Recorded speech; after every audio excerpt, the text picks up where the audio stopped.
So if we talk about the young generation, a question for both of you, should we start teaching in school maybe with a topic like ecological awareness? To start teaching that in school? I mean, of course you could do that, but I think it would be better to include that aspect in all other subjects, so that we show that everything is connected. I am not a bigot. I am a good global citizen and believe all the socially acceptable things that the good grown-ups at the big banks tell the TV screens to tell me to believe.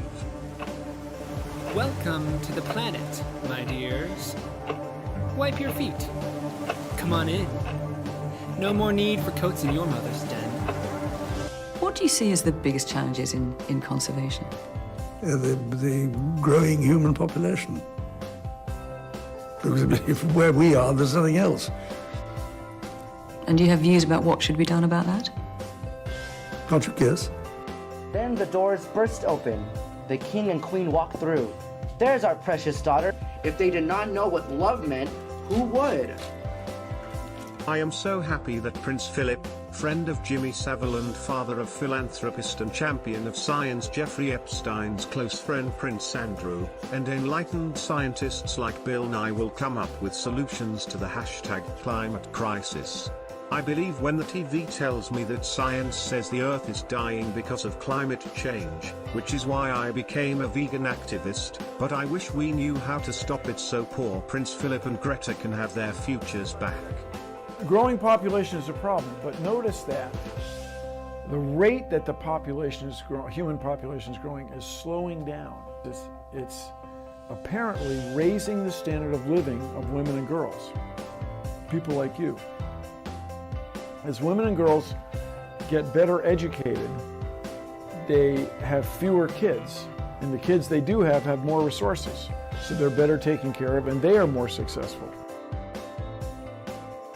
And I think that was the biggest aha to Bill and me when we got into this work, is we asked ourselves, of course, the same hard-nosed question you'd ask, which is, if you get into this work and you start to save these children, will women just keep overpopulating the world? And thank goodness the converse is absolutely true, because they don't do that. In this year's annual letter, Melinda and I take the toughest questions we get asked and give our answers.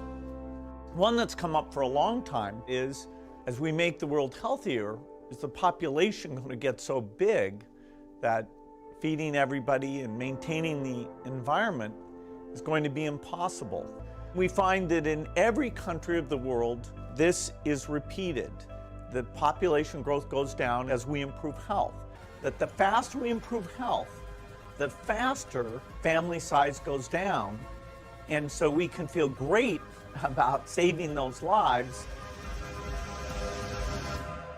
Having a child means that your net carbon output per year in tons is 59. From one child is 59. Going on a vegan diet removes 0.8.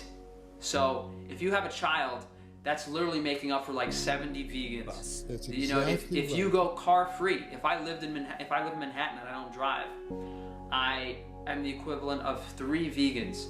If I wash my clothes with cold water, if I hang them to dry, and I recycle everything, that's the equivalent of 1 vegan diet. I am so glad my educated wife knew better than to have children. It gives me more time to become a better version of myself.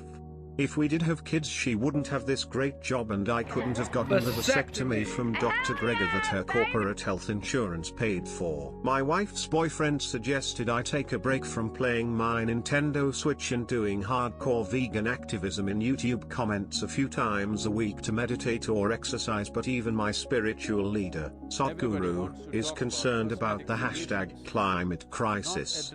Maybe he has a viable solution to this real and not made up crisis that is going to make everything bad happen if we don't do what the good grown-ups in government, banks, and the media tell us to do. Unless you reduce the human footprint on the planet, there is no solution for anything. Then they ask me a brilliant question, how do you reduce the human footprint? I said, you have to reduce the number of feet. That's the only way. So, Right now, it doesn't matter what others think. All of you who are here and those of you who are hanging out with me, we can take it upon ourselves that we will not push the human population. You can have a dog. He promoted this on television, and he went around all the agricultural shows, and he had he was a one-man thing, and it had a tremendous effect. It reduced it from 3% to 1%. But one of the things he said to the farmers, he said, look, you don't need all these children, it's ridiculous. You've got to feed them all, clothe them all, educate them all, and look after their health. So have a few, and then if you want to go on entertaining yourself, have a vasectomy. Oh, yes. Well, how do I do that? Well, I'll organize it for you. We'll have buses running into Bangkok on the King's birthday, very auspicious day. And you will go into, and he took over a whole lot of school halls and that sort of thing. And he showed me a photograph of all these beds and everything. And people went in, and I said, but how did they take it? Well, he said they didn't like being seen to have the operation. Oh, I said, really, how do you do that? I had visions of, putting up. Oh, he said, it's quite simple, I blindfolded them.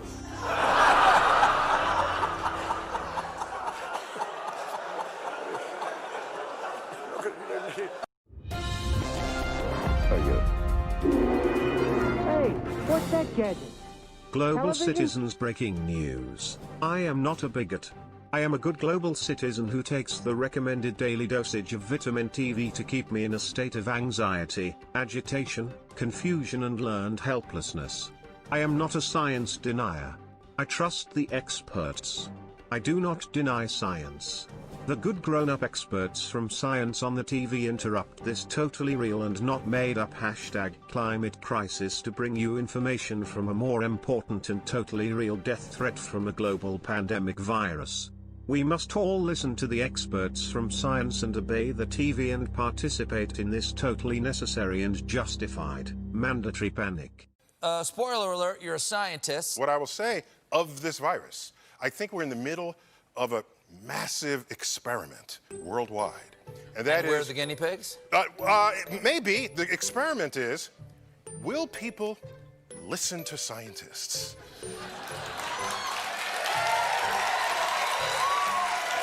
In this case, referring to medical professionals. Medical in professionals. this particular case. Say Anthony Fauci over at Allergy and Infectious Disease. For example, and are you washing your hands? And are you taking these precautions? These are warnings offered by scientists. And for our own good. For our own good. And I'd be interesting if we all paid attention to what scientists say, obeying the recommendations of scientists. It's an interesting experiment we're in the middle of. Report by Johns Hopkins researchers and said that as many as 6,000 children a day could die over a 6-month period from preventable causes because of healthcare system disruptions caused by the coronavirus. Our next guest, Greta Thunberg, recently gave $100,000 she had received for her climate change activism to UNICEF to help protect kids from the pandemic. She's also helping raise even more money for UNICEF. She recently revealed she believes she may have had coronavirus after returning home from working in Europe. She said her symptoms were very mild, and her father, who had traveled with her, also got sick. We spoke to Greta Thunberg earlier this afternoon. During this crisis, during any crisis, it is always the most vulnerable people who are hit the hardest, and that is children. Because there's so much focus on coronavirus, there's a lot of kids around the world who may die of things that are very treatable, but because medical systems are overwhelmed, it's going to impact children in ways that a lot of people don't really anticipate. Coronavirus! I have to say as well, I mean, Anderson and I have traveled around the world and seen the amazing work UNICEF has done in various places. I mean, it really is a terrific organization. Children's Emergency Fund. I am so scared. If the extra non-essential people don't all obey science and stop working, wear masks, obey social distancing guidelines from science, and stay home until the good grown-ups tell us it's safe again, everything bad will happen always and all the people will die. The models clearly show that this is necessary and we have no choice but to listen to the experts from science. I am not selfish. I am a good global citizen who does not hate children and grandma. I will listen to what this brave, grassroots 16-year-old human shield tells me to do.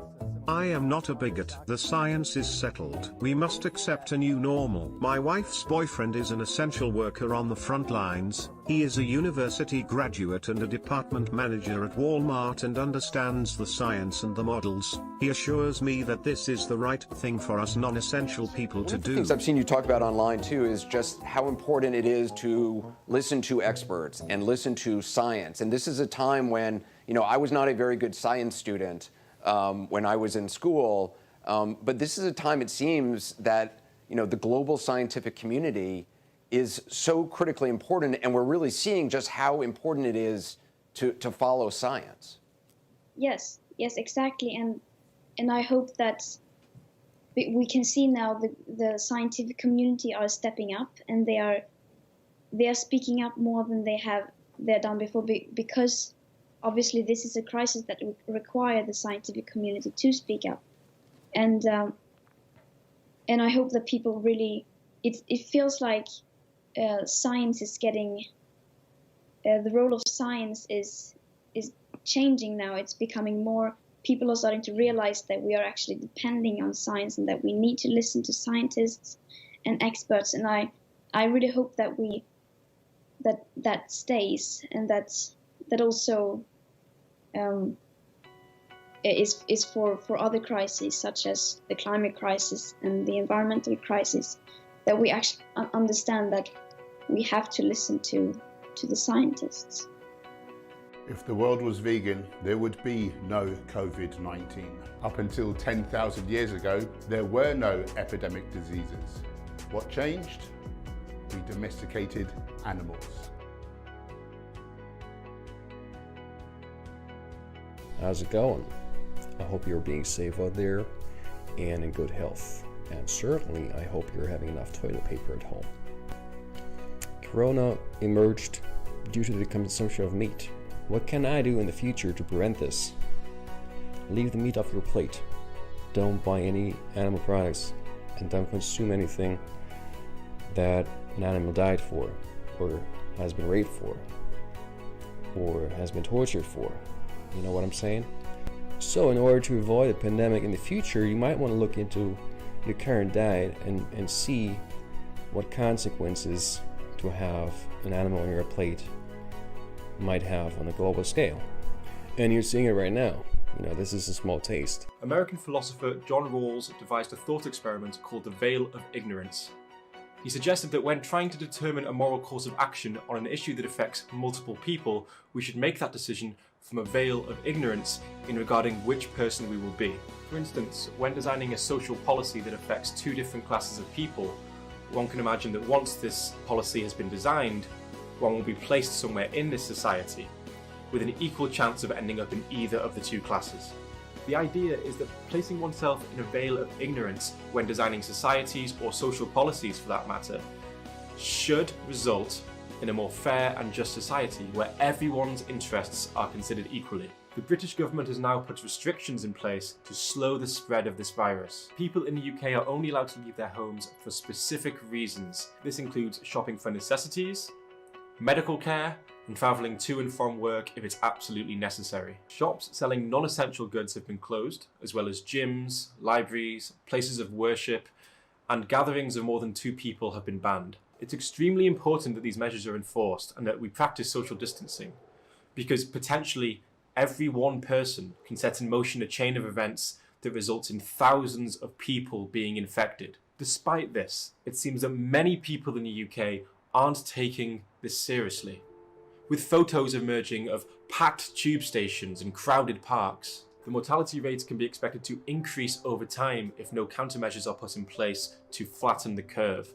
with hospitals becoming overrun with cases. Sure, if you ignore these guidelines, you may not ever see the victims of your actions, but I can't see how that's morally relevant. If I buy cow's cheese, directly affecting the supply and demand and causing more cows to be tortured and killed, I'll never see my victim, but I'm still morally responsible for their suffering and death. This is especially the case when we consider that the government have now told us extensively the risks of leaving home and not practicing good hygiene. We have now been told countless times that more people will die if we do not take this seriously. One argument is that going outside is going to give you a large amount of pleasure, and that you'll be missing out on something if you don't go outside.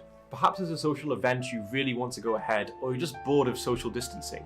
This is essentially the same argument that non-vegans use when trying to justify killing animals. If we don't think that we can justify killing non-humans on the basis of pleasure, then surely we can't justify killing humans on the basis of pleasure. I mean, come on, what next? Perhaps you also think that because lions don't self-isolate, humans shouldn't either. I think we all know that the behaviour of lions isn't an excuse for humans killing animals or humans. You may also think that Hitler self-isolated and he was a vegetarian. And while it's true that Hitler did self-isolate before his death, what Hitler did and didn't do is irrelevant to what we should do. To be fair though, if God wanted us to self-isolate, why would he give us legs? Another argument people may use is that the quicker we all get infected, the quicker we reach herd immunity. This of course is true if a virus can only infect you once, which we are not certain of when it comes to coronavirus. Wow. That is some of the most powerful science I've ever heard. I feel so helpless and afraid, but comforted that the science has a plan to fight this terrible real death threat from this pandemic. The essential workers at the hospitals need our help. We must stay home and implement a global lockdown until the good grown-up experts like philanthropist Jeffrey Epstein's close friend Bill Gates come up with a happy, safe, healthy injectable science medicine to make us immune and healthy. Luckily, this won't affect my vegan activism, which is done anonymously in social media comments. I just wish all the non-essential people would listen to us empowered science-affirming activists and stay home and eat plant-based kibble so we can win the battle against the invisible enemy. Toxic masculinity and science denial seem to be at the root of this problem. It seems like both the hashtag climate crisis and this pandemic can be remedied with the same medicine. A global totalitarian technocratic social control grid of government-enforced mandatory poverty, and a new normal that redefines old, outdated concepts like freedom, healthy diet, family, and masculinity. What do these 4 countries have in common? It's 2 things: Taiwan, New Zealand, Germany, Norway. All 4 of them reacted decisively to the coronavirus crisis. All 4 of them kept infection rates and death rates low, and all 4 of them have female leaders. This coronavirus crisis has shown clearly that we need competent, empathetic leadership, and that means more women in positions of power, and less of the macho stupidity and sociopathic behavior that we get from Bolsonaro in Brazil, Boris Johnson in the UK, or Trump here in the United States. These toxic masculinity exuding non-essential extra people who refuse to wear their healthy muscles, stay home and accept mandatory unemployment are infringing on my rights. These science denier irresponsible non-essential people are the same bigots who wouldn't listen to the good grown-up philanthropists who tried to help them sterilize themselves and give up their non-essential rights to travel, eat meat, have jobs, own land, and reproduce in order to save our poor sick mommy Earth from all the toxic CO2 exhalations that the experts say the nasty extra people are off-gassing. The act of killing the animal wasn't the masculine trait back then. It was the act of providing for your homes, right, was the masculine trait back in the day. Gender roles change, right, but this is back in the day, right? The masculine act was to provide and to look after and to defend. But we've conflated that with the masculine thing being aggressive, but also killing animals. And so you translate that feeling to a 2019 context, and you have people thinking, actually, to be manly means to eat meat, but actually to be manly doesn't mean to eat meat. It means to look after, right?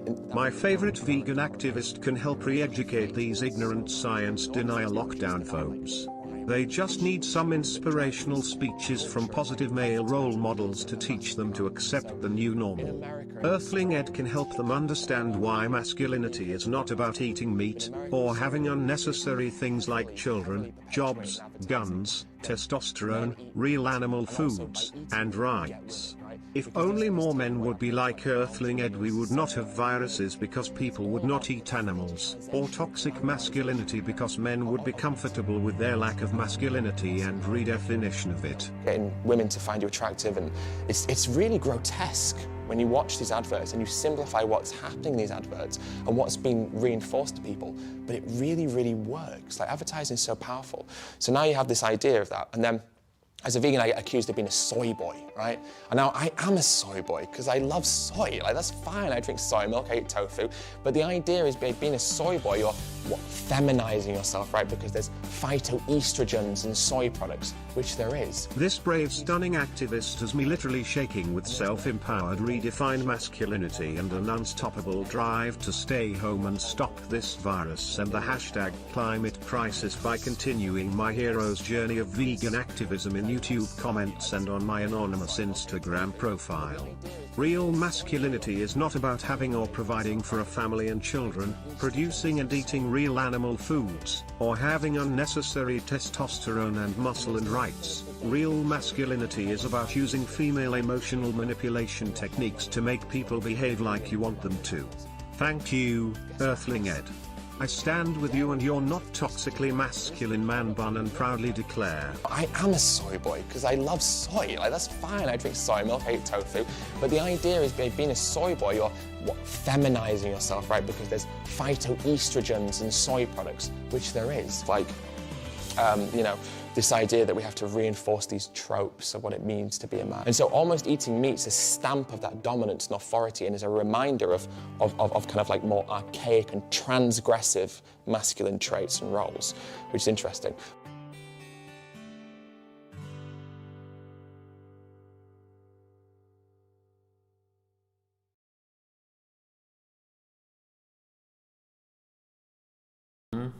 Hello, bigots. So many bigots in the chat. Let's do a mask check. Everybody make sure, get the muzzles on, guys. You can only watch the stream if you have Purelled your hands, your face several times. Want to make sure there's Lysol on everything. We're trying to stay safe here. We're trying to keep grandma safe. We're trying to keep Klaus Schwab happy. And so you gotta make sure to wash those hands extra. Just wash them extra. I love how these politicians in the UK, they've got the iPhone-looking icons on the front of their podium, right? Like Boris Johnson gets up there and he's got the mask and the hands and the distancing. All of media is basically as dumbed down as Sesame Street now. We're just being treated like frickin' infants. Wash your hands. Hey guys, this is a special message from your celebrity friend, reminding you to wash your hands and social distance. We're all in this together. 2 more weeks to flatten the curve. Just 2 more. 2 more weeks, guys. If anybody wonders why they're talking to you in this infantile manner all the time, why they're presenting these things to you as if you're a kindergartner, right? Get the yellow light, the red light, and the green light. If you get the green light on your cell phone, you can go outside until it tells you your yellow light. Then it's time to head back to your pod. Red light means no, you gotta stay inside. This infantilization, it happens at a young age. The public school system is one of the best tools for propagandizing, for creating the worldview of the populace, of whole generations. Right? We've got several generations raised in these public schools, right? Raised on public schools, bullshit fake food, bullshit fake theology, bullshit fake history. And what a surprise. Look what that leads us to, right? It leads us to being able to, it leads us into a state of decadence where we're easily deceived. It leads us to being in a state of constant infantile submission to lies, to stupid regulations and protocols that are given to us through bureaucracy. And the school is the nexus of this, right? The school system is the nexus point of this social engineering. That's where it really gets these children. So it's crazy. We talked about the schools and how bad they've gotten this year a few streams back. But it's funny. It's like we gotta keep coming back to the Sesame Street. I love the Sesame Street. It's so perfect, right? I mean, CNN basically treats its audience, MSNBC, Fox News, they treat their audience in a similar way as Sesame Street treats its audience. So we got a Sesame Street clip we're about to check out. But first of all, let me come over here to the chat and say what's up to everybody. We got Aaron Burrows, my only loyal mod. Aaron Burrows wielding that wrench. The only loyal mod here. Thank you, Aaron, for showing up today. I was going to do the stream last night. I got sidetracked. But here we are. Here we are. I was going to do the stream last night, but then Jay was streaming. I thought, oh, maybe I'll tune into Jay's stream. So I rescheduled for tonight. And then our buddy Jay decided to stream again. Yet again. Right? So anyway, you try to be nice and schedule it around your friends' streams. But, you know, others don't have to be so courteous. We don't have to be so courteous. But we got a few bigots here. We got a few bigots. Zyklon Be Still, No God, what's up? Dystopian Deep Dives, Otto Hennig. I saw Sid in the chat, Sid Meister. Good to have you guys here. Guys, make sure to hit the thumbs up. Remember, these streams only happen because of you guys. These streams happen because of your support. These streams happen because you guys share them. The only way people even see these is if you share them. YouTube doesn't share these. Shit, YouTube will probably not even share this with you, even if you hit the notification bell, right? Even if you want to be notified, YouTube still won't notify. It's very strange. It's very strange. It is what it is, though. That's YouTube for you. Who knows how long we'll still be here in this platform. I get sick of it, I gotta say. I get sick of YouTube as an entity. I despise YouTube. We helped to build this platform, though. So I guess we gotta we'll wait till they kick us off, but who knows? Who knows how long that'll be. But we're doing open lines, second half open lines today. Let's pull this up. We got the link in the description. You guys want to call in? We'll start taking calls and open lines in about an hour. And I think there's a link. There you go. There's a link down there below. You call into the Zoom meeting. Call into that Zoom meeting a little bit later on. But we're going to learn today how to be a proper global citizen, a good global citizen. All right, because isn't that what YouTube's all about? Teaching us, training us, right? That's what social media is all about. Training you to be a good little global citizen. All right, so all you global citizens, if you don't want to be a bigot, if you don't want to be a outcast, if you don't want to be chanted down by the mob, you got to be a good global citizen these days, don't you?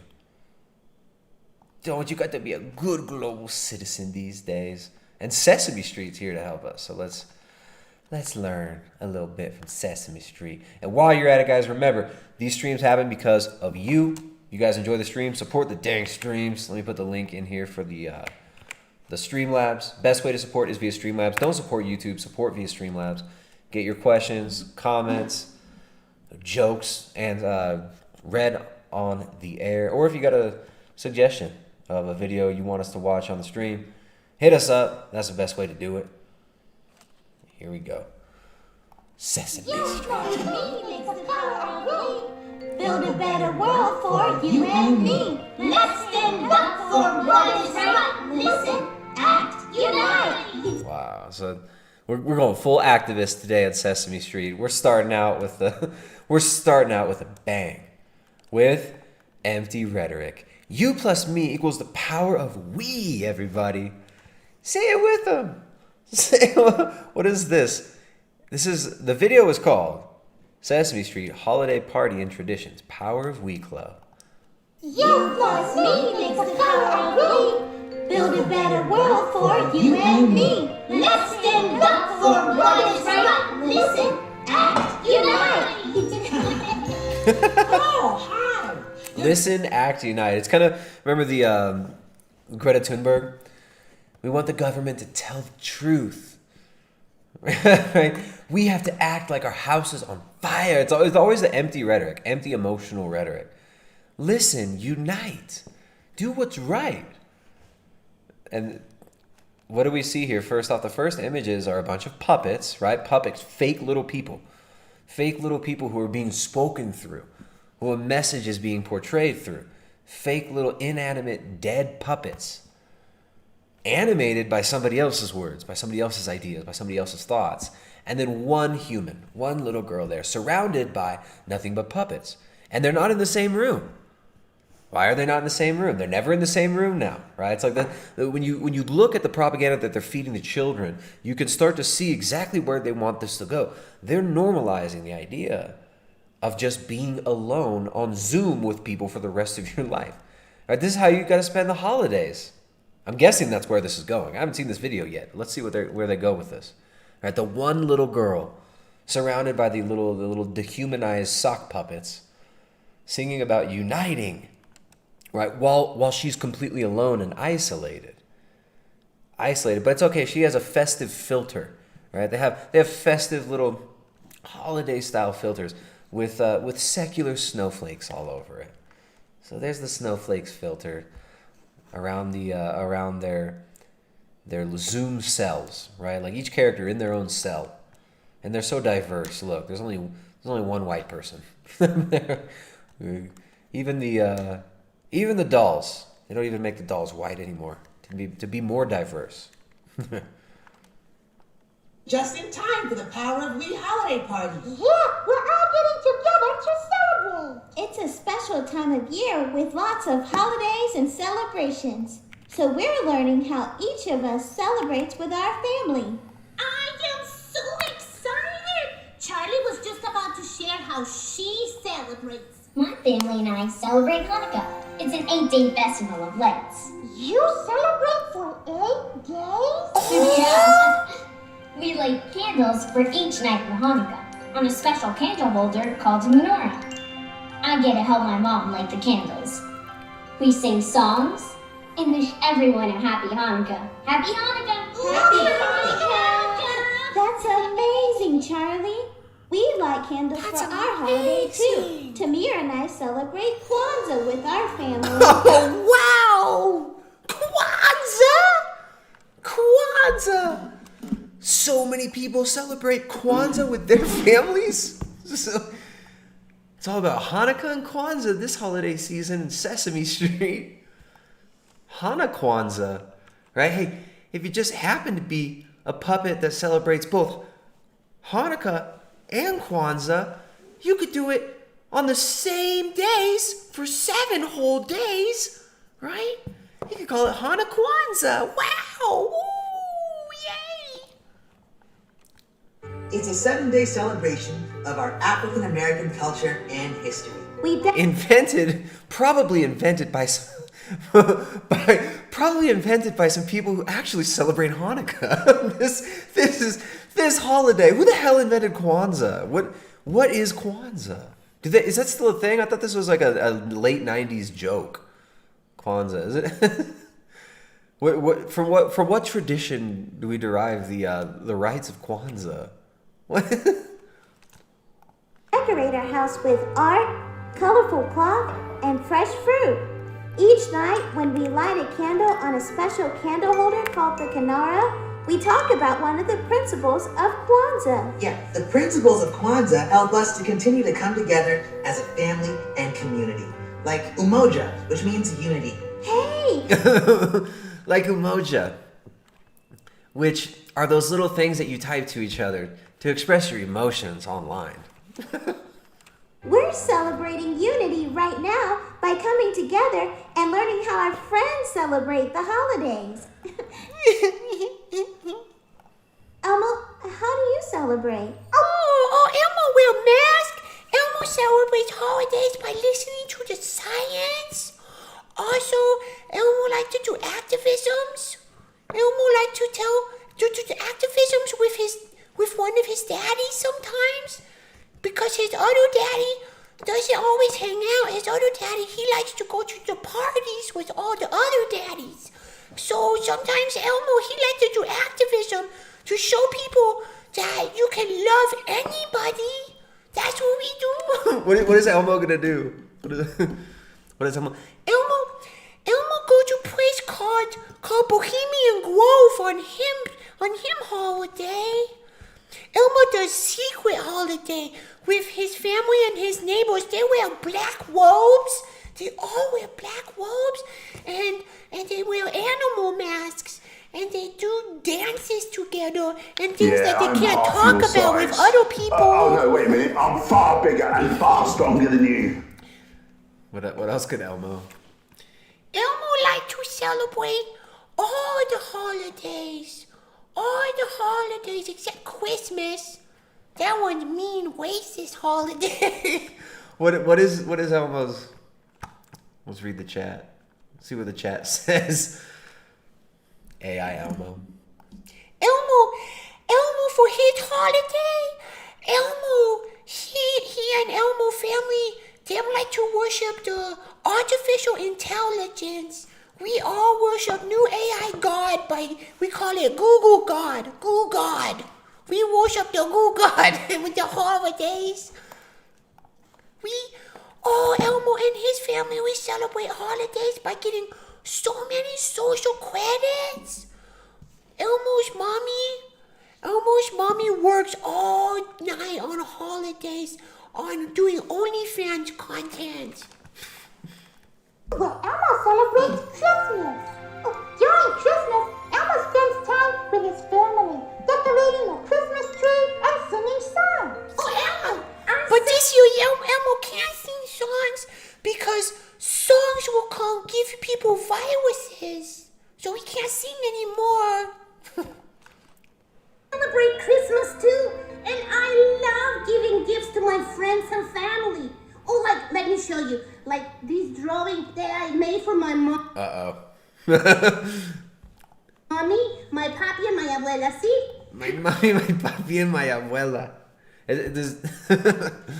Hope to love it, Rosita. Oh, gracias, Charlie. That means thank you in Mexican. Elmo's so happy you speak Mexican language. What the hell is this? Yeah, I celebrate Christmas. This is I don't think this is very appropriate for 2020, I have to say. First of all, I appreciate that they're talking to each other on Zoom or something, that they're not in the same room. That's great. Social distancing, but where's the masks?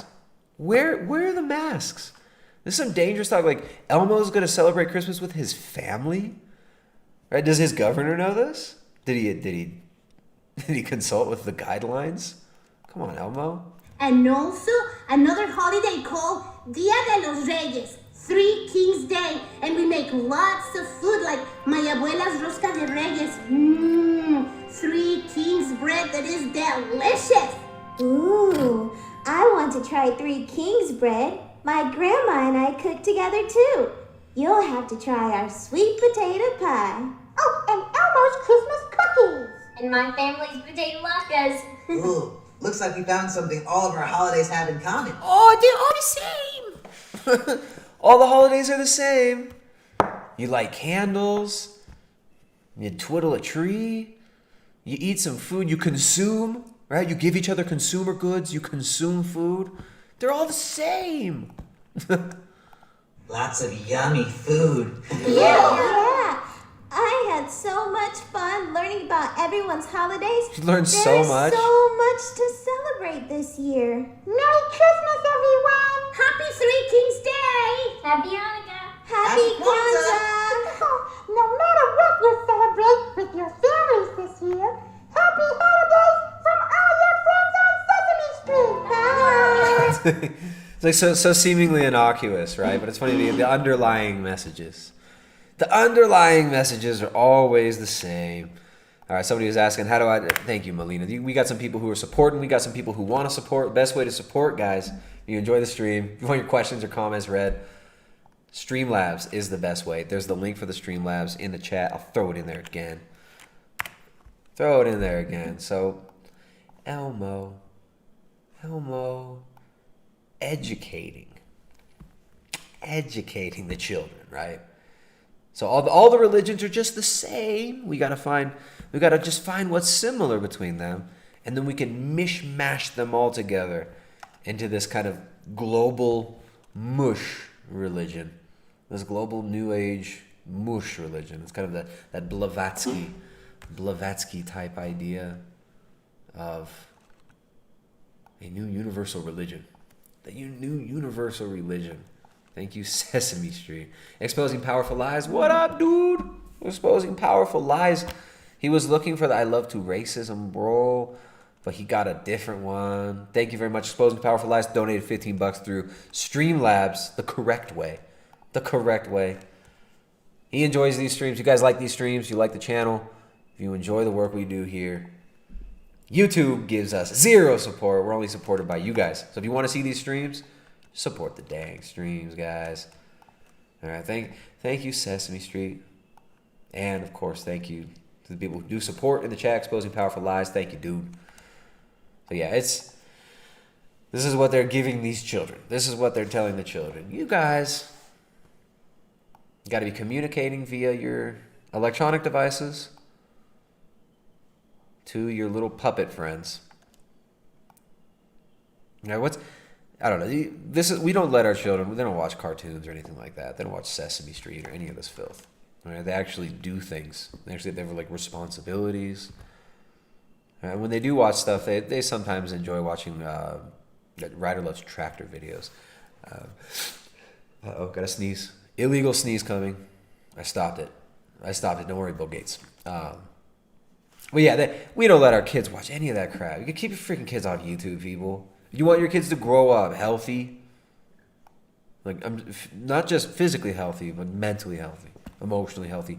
Keep them away from the freaking social media and television. Keep them off of YouTube. I mean, a lot of these Ecuadorian people, they just plop their kid down in front of the YouTube, and the kid's just clicking away. They're just next video, consuming over and over again. Right. All right. So, thank you, Elmo. We've learned how to be a good global citizen. Let's learn from Business Insider. Business Insider, flight attendants are being asked to wear diapers to avoid bathrooms to help prevent the spread of COVID-19 in China.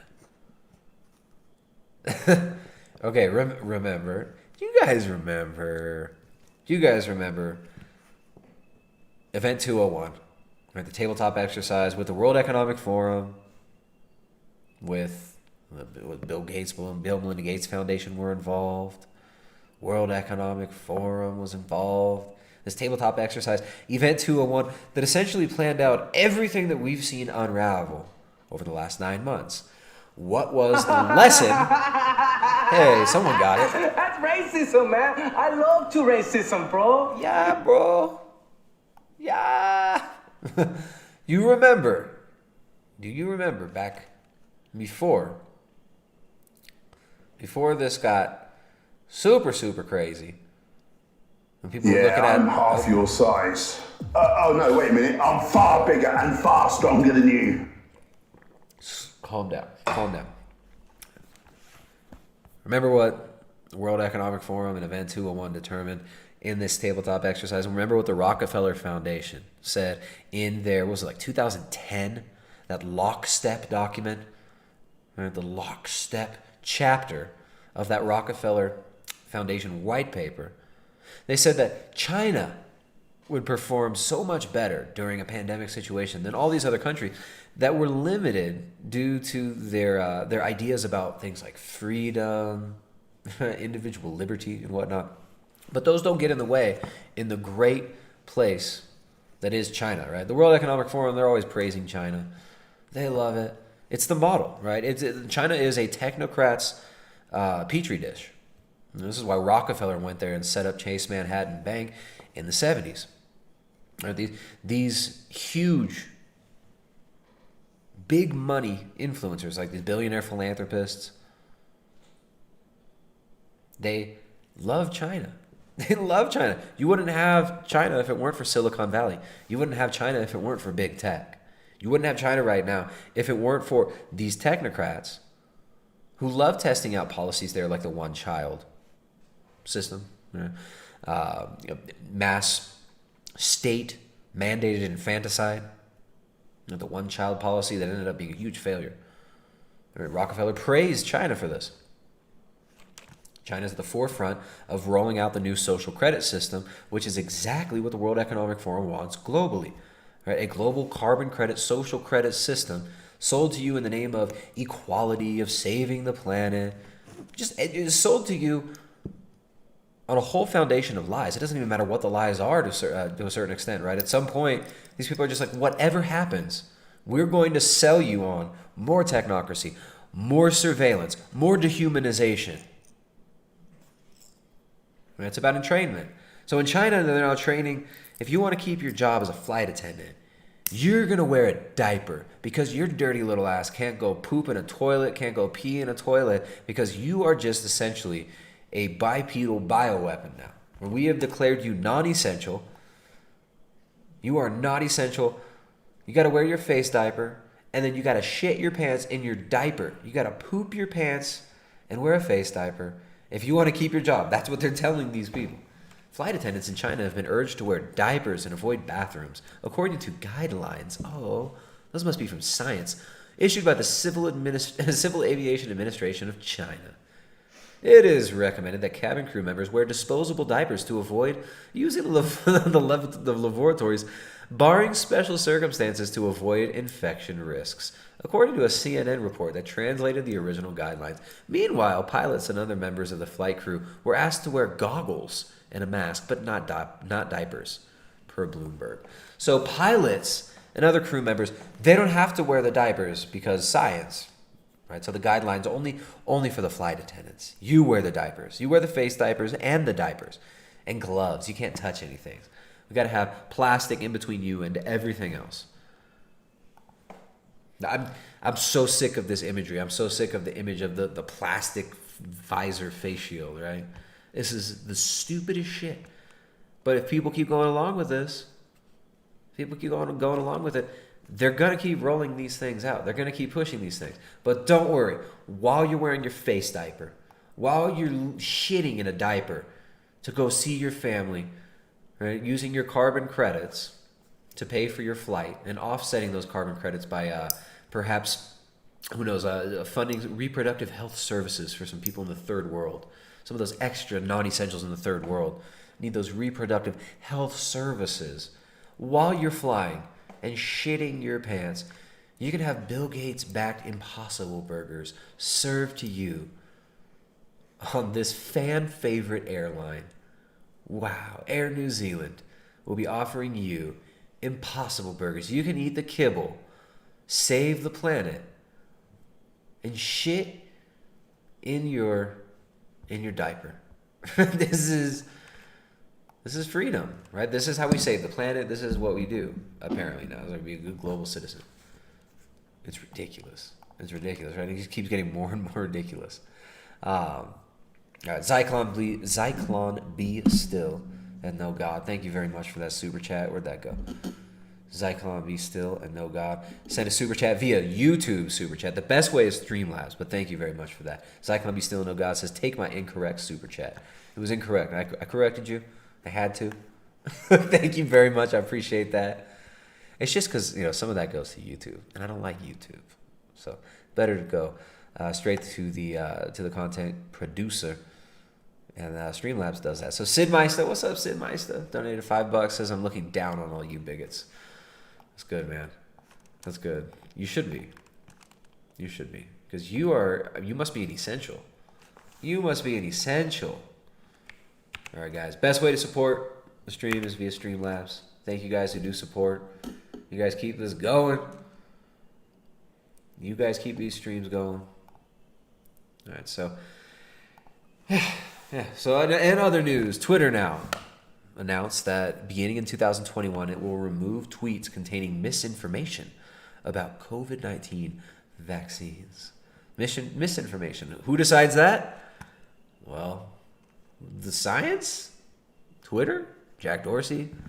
The investors? So, yeah, I get all social media, the U.S. military, everybody, just big pharma reps, right? You got the U.S. president is a big pharma rep now, and so is Twitter apparently. So at least they can agree with the president on something. And that's the almighty importance of Big Pharma's miracle products. All right, so here, another one, Reuters. Back in the new normal and down in Bolivia, baby Jesus wearing a face mask and a hazmat suit is one of the most popular Christmas decorations in Bolivia this year, says Reuters. First of all, Bolivia is a nation there's a lot of poverty in Bolivia. There are very few people that are probably buying these plastic dolls with face masks and visors and whatnot in Bolivia. But let's see what they have to say. Let's see. Baby Jesus with a mask in Bolivia. Right, as they're canceling Christmas, they're telling you Christmas is not essential. I mean, you being with your families, not essential. Not essential. We're going to cancel Christmas, but don't worry. Instead of you being able to be with your families, you've been able to celebrate Christmas like you normally would, we're going to give you an injection. We're going to give you an injection of who knows what. Right? And if you look at the ingredients, there are all sorts of interesting things in that a lot of people are not going to want to put in themselves. And we're going to give you this injection instead. We're going to give you an injection that the test vaccines from the Pfizer shot, it was tested using the HEK, what is that cell line called, where they use the aborted fetal cell line from a aborted male Caucasian fetus, lung tissue, right?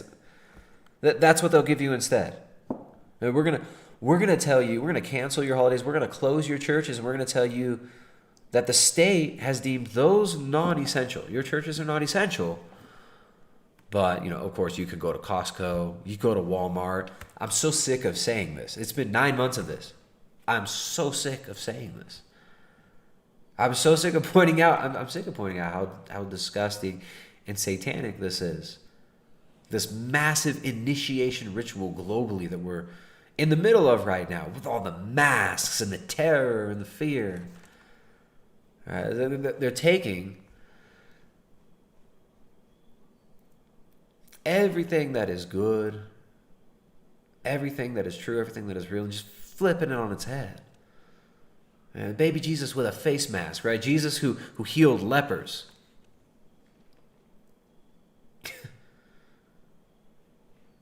With a mask, afraid, right? Putting a mask over the image and likeness of God. Right? We're made in the image and likeness of God. Put a mask on your face. Non-essentials. This is what they're telling us. It's so evil, it's so twisted. It's so evil, it's so twisted.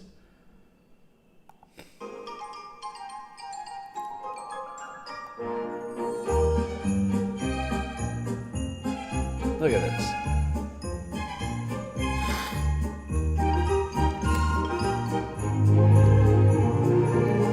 Ooh, bedazzled shield.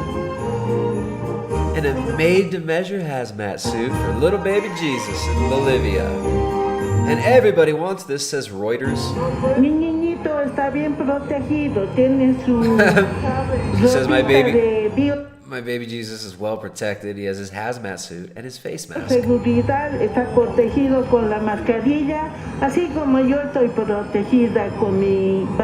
Yeah, we're gonna protect our little baby Jesuses. Look at these stupid. The Roman Catholic baby Jesus are so hokey. But we're gonna decorate these little baby Jesuses with face masks, right? We're gonna protect them from being able to breathe. I mean, this is pretty disgusting. Yeah, let's worship the mask now. Let's just worship the mask. Come on. The clown music and everything. All right, so this is what they're telling us. This is normal. This is good. This is how we do it. This is how we do it. All right. 2020 has been miserable, says Politico. Is extreme masculinity to blame?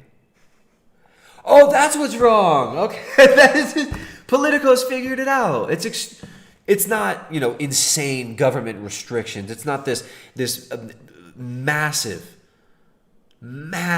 global coup by a bunch of technocrats who hate humanity, who openly say they want to decrease the population, some of them 90%, some of them 95%, publicly stating this. It's not that these people have shut down small businesses, declared huge swaths of the population to be not essential. They've told us that we're not essential. Our businesses are not essential. They've cut off. I mean, you have governors cutting off. Newsom talking about cutting off electricity, and Garcetti even cut off electricity and power. Utilities to homes who were having gatherings that were not allowed by the so-called guidelines. Right? You've got this huge overreach by government, right? Complete breakdown of people's faith in government to a certain extent, right? A lot of people are just going along with it, but tons of people are saying this is absolute bullshit. I mean, a complete disillusion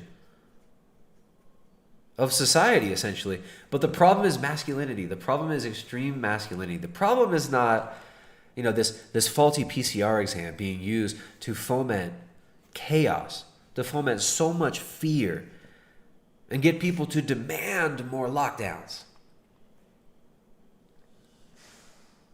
But the problem is that this PCR exam being fraudulently used incorrectly to create this panic over cases as the media terrorizes you into submission, telling you you can't do anything, you will never go back to normal, you're going to have to take shots, and then you still got to wear a mask, and then you still got to social distance, you got to still do what we say always. All right, that's not the problem. The problem is not this global technocratic coup that the World Economic Forum calls the Great Reset. The problem is masculinity. Whether it's the refusal to wear a mask during a pandemic, because that's what you do. In a pandemic, you wear a mask. Or the win-at-all-cost approach to elections. 2020 has been a banner year for a particularly toxic masculinity, says Peter Glick. Oh man, Peter Glick. 2020 was never going to be easy, but it didn't have to be a dumpster fire. There's an alternate timeline in which, amid a global coronavirus pandemic, vast majorities of Americans followed medical experts' advice. In that timeline, the White House set a clear and simple example. Wear a mask, keep your distance. And then a hard-fought presidential election ended with a gracious concession speech. Wow, in a perfect world. In a perfect world. But we don't live in that world. And there's a bit of a grand unified theory that explains why 2020 has been so miserable. A particularly noxious strain of masculinity. Peter Glick, a social psychologist. Oh, he must be an essential. Right? We got a university professor, a social psychologist? Wow! Wowza! A social psychology. We talked about social psychology here. What a joke social psychology is. Right? You got Michelle, gaslighting you. If you're worried about being gaslighted, go talk to some vegans. Right? You got Michelle Lowe. She's a social psychologist. Right? It wasn't. What about Kinsey? All these degenerates from social psychology. What do they study? They study behaviorism. They study behavior modification. And essentially, social psychology is a pseudoscience about mass manipulation. They study how to propagandize people and get them to react to environmental stimulus in a way that the sponsors, the donors who fund their work want them to react. That's what social psychology is about. It's social engineering. Social psychology is just social engineering. That's what it is. That's what it is. Social psychology is not a science. It is not a science at all. Social psychology is essentially, it's occultism to a certain extent. Right? It's the study of mass manipulation. Mass psychological manipulation. Much of which, the most effective manipulation, is implemented through fear. through fear of death, through fear of not being accepted, and playing on your fear, putting you in a state of terror and fear so that you can react in a pre-prescribed manner. Right? So Peter Glick, social psychologist at Lawrence University in Wisconsin, has been watching the way Americans relate to one another for decades, and he's recently seen an uptick in a very locked-in, confrontational version of American manhood. Right? So the constant assault on manhood, right? The infantilization of men. The saying masculinity is toxic, right? Masculinity in and of itself is toxic. Right? How do we define toxic masculinity? Well, if you don't listen to the authority, you don't wear a mask. It's toxic masculinity. Oh, you want to eat meat? That's also toxic masculinity. Right? All these crazy, all these crazy people. I mean, some people call them leftists. Some people call them the cultural Marxists, the postmodernists. There's so many different terms to be used to describe these people who like to play these games. Right, but they've been destroying masculinity systematically for decades now. Destroying the idea of the father, the idea of the family, the idea of the family in general, right? All of the sitcoms that we grew up with, what are they about? They're either about single fathers trying to raise their family. Remember a Full House? Like a bunch of single dudes, no mothers around, no women around, bumbling around, trying to raise kids. What's his face? Al Bundy.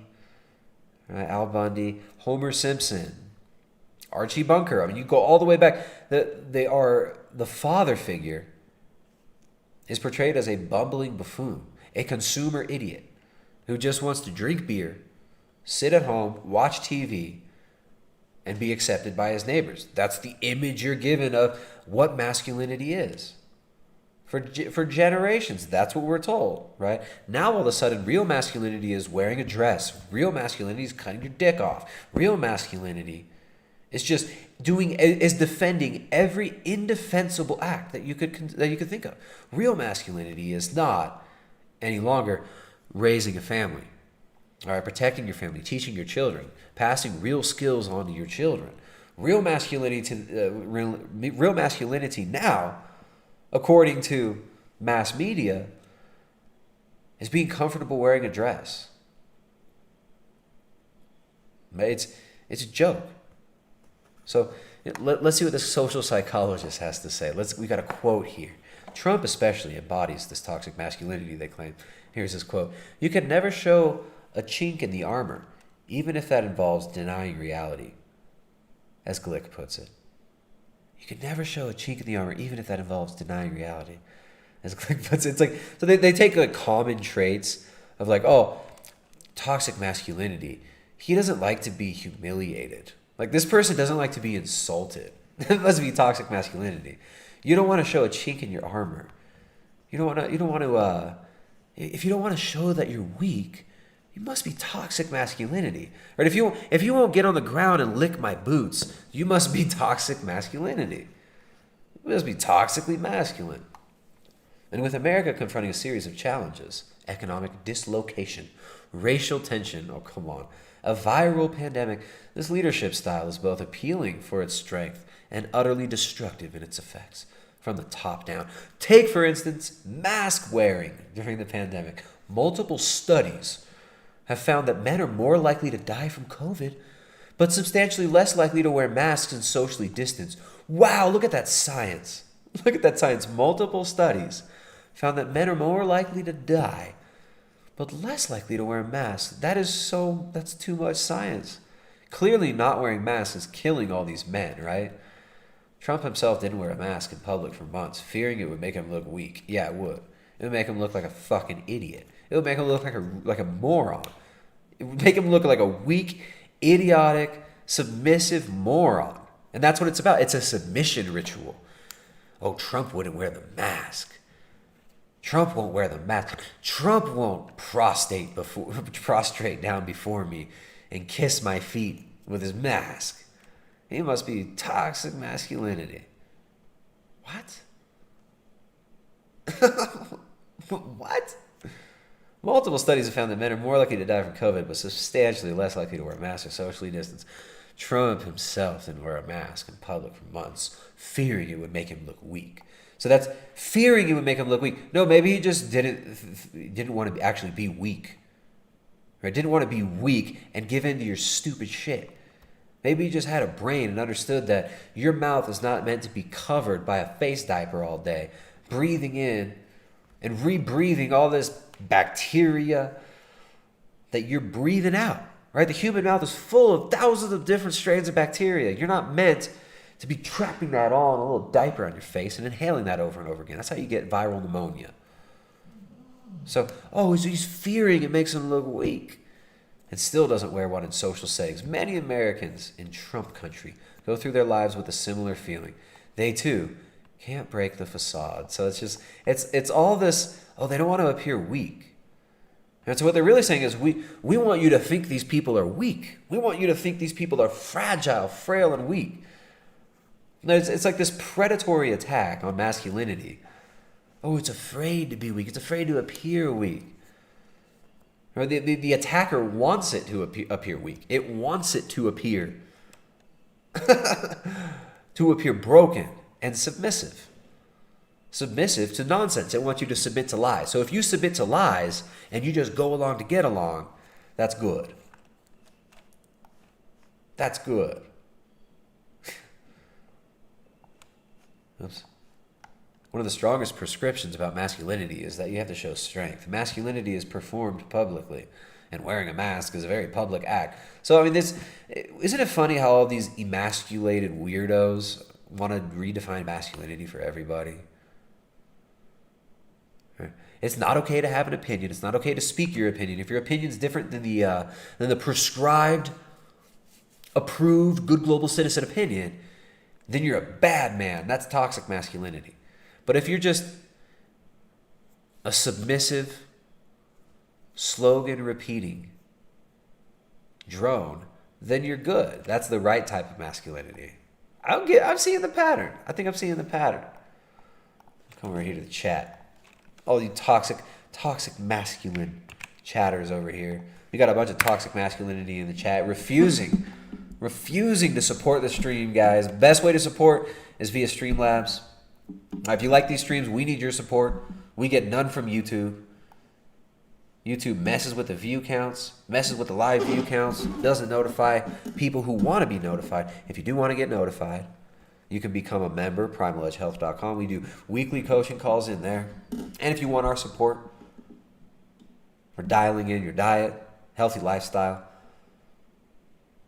become a member, primaledgehealth.com/membership. That's a great way to support, get our support as well, and get in our weekly coaching calls. And it's a really cool community of a bunch of like-minded people.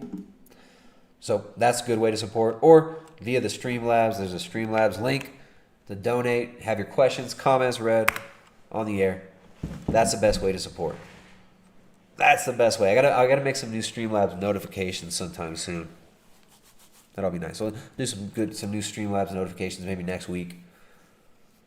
Surprise the bigots over here. But anyways, this idea that it's all just about performing, it's all just fake. Isn't it funny how these people project, how they project their own broken worldview onto other people? Like just assuming that everything is it's all just performance. It's all just trying to appear in a certain way. And it's all just fake. Right? Maybe the reason you think everything is a performance is because you're a fake ass performer. Maybe you in your real life are that fake, to where you just think everybody else is just like you. Everybody else is just like me. They just want to be accepted. Everyone else is fake just like me.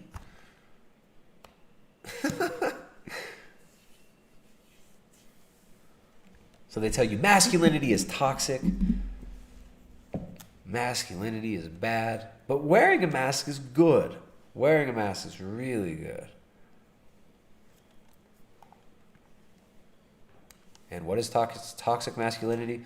Well, it's basically just whenever you do something we don't want you to do. If you don't submit, that's toxic masculinity. if you don't submit, if you don't say the slogans correctly, then you are toxic masculinity. What a joke. What a joke. So it seems like a new one of these articles comes out every week. New one of these toxic masculinity. Oh, the problems of 2020, that's all because of toxic masculinity now. Okay. I can think of a heck of a lot more problems going on right now. Toxic masculinity is not the root of any of these problems. Toxic masculinity is not the root of the issue of this insane global technocracy that is usurping every single government on this planet right now, that is destroying every single culture on this planet, every single culture in this world being destroyed by this great reset. As they tell you, don't worry, you learn to code. Learn to code. Right? Rahm Emanuel, learn to code, all you people losing your jobs because we're destroying retail. Even though you don't want retail destroyed, as people, we're telling you it's too bad. It's too bad. You don't have a say. Like Bill Gates said, you don't really have a choice. We do have a choice. We don't have to submit to this. But we don't have to go along with this shit. We've got to stop placating these people. We've got to stop pretending that these people just get to make it up as they go along. They get to tell us that there's 1,000 different genders. They get to tell us that masculinity is bad. They get to tell us that our children get to choose their gender when they're 3, 4 years old. They get to tell us that gender's a spectrum. They get to tell us that being on the spectrum is great. You're all going to be on the spectrum after we inject you all. They get to tell us that we're not essential, that our businesses are not essential, that we can't see our elderly. Right? How many people have friends and family who have died in care homes, who couldn't be visited? They're literally locked up like prisoners and made to die of loneliness. When you isolate people, they die. When you isolate animals, they die. When you isolate old people, they die. And they're telling us that they're doing this in the name of saving us. Oh, you're going to kill our grandparents to save us? You're going to kill our grandparents to save our grandparents. Locking our grandparents up in care homes, telling them that they're not essential, telling us that we're not essential, closing our businesses. That's not a problem though, right? That's not a problem. Toxic masculinity is. Here we go. We got Ben and Jerry's. They're fighting for us. They're fighting for you. Ben and Jerry's are here to help. They're figuring it out. They're figuring it out. Don't worry. Ben and Jerry's have got this. And of course, they're here with celebrities. Who better? Who better than Colin Kaepernick for the new Ben and Jerry's ice cream flavor called Change the World. WHIRLED. Here we go. Ben and Jerry's, everybody. Change the world. Oops. Ready to change the world. Ben and Jerry's and Colin Kaepernick are teaming up in the struggle against police violence, systemic racism, and white supremacy. White supremacy. Oh, we got the best anti-white supremacy flavored ice cream. It's time to dismantle systems of oppression. And time to dismantle systems of oppression. Alternatives rooted in create alternatives to ice cream with a plant-based Ben and Jerry's ice cream with Colin Kaepernick's face on it. This is the solution, guys. The solution is corporate America will save America from its racist whiteness with Colin Kaepernick, a half-white dude. This half-white dude, Colin Kaepernick. They're gonna stop police violence. Ben and Jerry's is gonna stop systemic racism. They're also gonna stop white supremacy. They're gonna end it with this flavor of ice cream. It's time to dismantle systems of oppression and create alternatives rooted in community, accountability, and well-being. Yeah. And Ben and Jerry's ice cream. This is what resistance looks like. This is what resistance looks like. A bunch of people in a warehouse with their fists raised up, chanting slogans. That's resistance. Resistance to what? Resistance to what? The shirt. I know my rights. What do you mean you know your rights? What does that even mean? I know my rights. I'm the resistance. Joy, love, and justice. All of Colin's proceeds from our new certified vegan non-dairy flavor go to Know Your Rights Camp. Wow. Know Your Rights Camp. Certified vegan non-dairy flavor. All right, Colin Kaepernick, he's going to serve this up to his whole family on Kwanzaa. Colin Kaepernick looks like he celebrates Kwanzaa, doesn't he? He doesn't. He look like he celebrates Kwanzaa. Well, I don't know what Colin Kaepernick's like heritage is. This guy just looks like such a doof here. This guy looks like such a goof. Look at the label. Colin Kaepernick's changed the world. Non-dairy frozen dessert, caramel with fudge chips, graham cracker swirls, and chocolate cookie. What is that? Chocolate cookie swirls. Wow. They're disrupting white supremacy by putting graham cracker swirls and chocolate cookie swirls and caramel fudge chips up in that white ice cream. Freaking racist ass vanilla bean ice cream. Freaking racist ass honky vanilla ice cream. We're about to put some new flavors up in there. This is how you're gonna save the world, right? You're gonna stop racism by making a flavor. Oh, flavor. I'm sorry. It's true. Non-dairy flavor go to Know Your Rights Camp. An organization he launched in 2016 to advance the liberation of black and brown people. An organization that some lawyer proposed to him to front in 2016 so that he could take a bunch of money and say that he's using it for to empower black and brown people. You think this guy gives a shit about anybody other than him? This dude's selling his face. Dude's selling his soul to Nike, dude.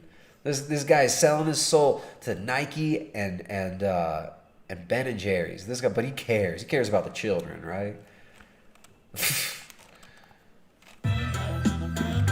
Let's serve up some joy on the journey to justice. Together, we can change the world. Together, we can change the world. We can change the world together. Here we go. BenandJerry's.com. Colin Kaepernick's Change the World non-dairy frozen dessert. Oops. Go back here. This is truly revolutionary. This is true. This is what we need. 2020. This is what we need. Made with sunflower butter. Colin Kaepernick's Change the World caramel non-dairy frozen dessert with fudge chips, graham cracker swirls, and chocolate cookie swirls. Colin Kaepernick is serving up sweet justice with the non-dairyest compilation of cookies and caramel. This flavor honors Colin's activism in pursuit of racial justice, and his portion of the proceeds from Change the World go to Know Your Rights Camp. Learn more at Know Your Rights Camp. Know Your Rights Camp. Here we go. Let's check out his camp. Wow, that I feel empowered. Fists in the air. Bunch of youths. Talking to them Utes. Look, they've had 274% increase in participants. 98% increased understanding of their rights. They understand their rights 98% more. That's amazing. Look at these camps. Atlanta, Baltimore. That's my hero right there. Ben and Jerry's are changing the world, guys. Let's see. Vermont-based Ben and Jerry's is working with Colin Kaepernick on a new ice cream flavor called Change the World. It will be in stores in 2021 with a portion of the money raised going towards Kaepernick's Know Your Rights camp. The former San Francisco 49ers quarterback has not played in the NFL since 2016-2017 and made... Dude is a terrible quarterback, doesn't even play in the NFL. Guy's useless. Not even a professional athlete anymore. Was never a top tier athlete. But Madden made him like one of the top quarterbacks. They stacked his stats. The dude's terrible. and made headlines for leading kneeling protests during the national anthem to draw attention to police brutality and racial injustice. Ben & Jerry's released a statement saying they are inspired by Kaepernick's bold activism for racial justice. The frozen dessert is vegan, like Kaepernick, and has fudge chips, graham cracker swirls, and chocolate cookie swirls. Katie Johnston for WBZ News. Proper social distance, doing the news from her home as well, right? One green planet. Two forces have united for change.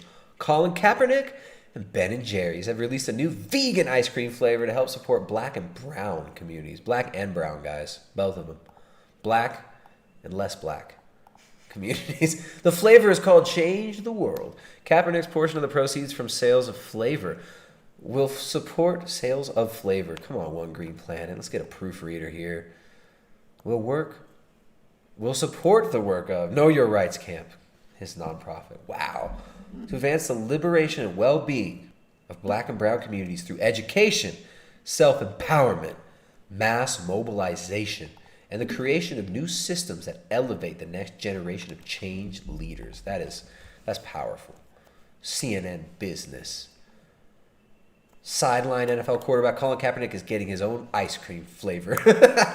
Dude's not even a quarterback.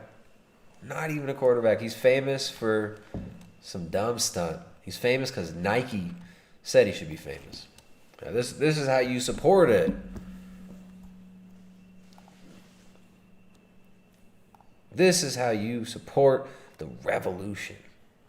This is how you stop racism. Smash that racism. Smash that racism. Once again, we have cops that are murdering people. We have cops in the SFPD that are blatantly racist. In a new ad, ice cream sorbet and froyo manufacturer Ben & Jerry's big. Look at the king. They got the crown. He's the king. Look at that. In quotations, the king. Big announcement. And Colin, if this country disgusts you so much, leave. Something she will undoubtedly despise. I'm going to continue to stand with the people that are being oppressed. In arguably the strongest statement from a corporation in this country. Dude takes millions of dollars from these huge corporations. But he's so oppressed, right? That Nike and Ben & Jerry's, they just want to stop systemic racism. They just want to help you. The World Business Council for Sustainable Development, like Cargill and Monsanto and Michelin and BP and Shell and Chevron, those are some of the member corporations of the World Business Council for Sustainable Development. They just want to help you be sustainable. Got it? They just want to help you be sustainable. They just want to help you and your families.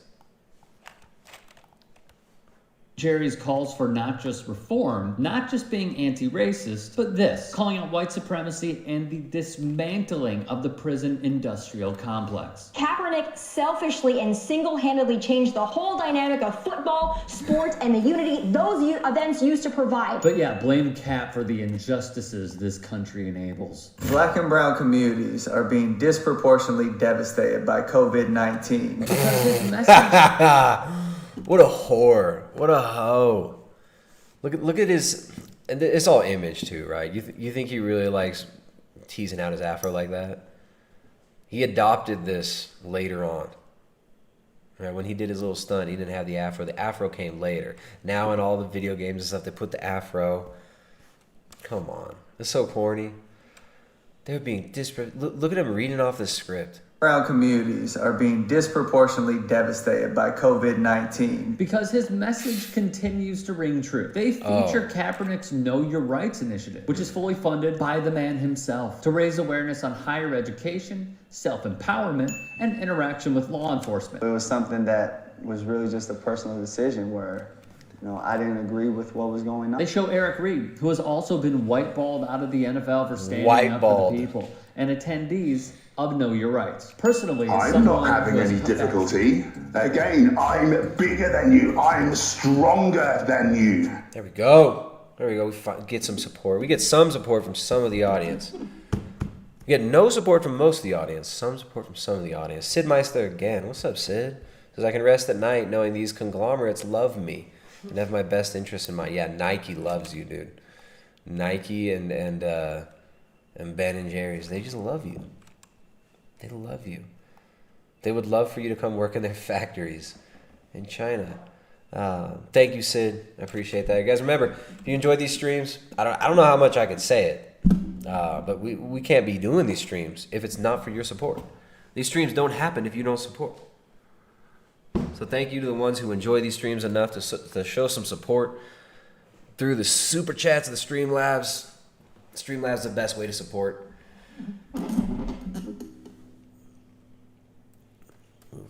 There we go. Streamlabs is the best way to support. And thank you guys who do support. We really appreciate that. Kind of a slower week as far as the streams go. But we keep doing them. We'll keep putting this out as long as we keep getting support from you guys. Some nights are better than others.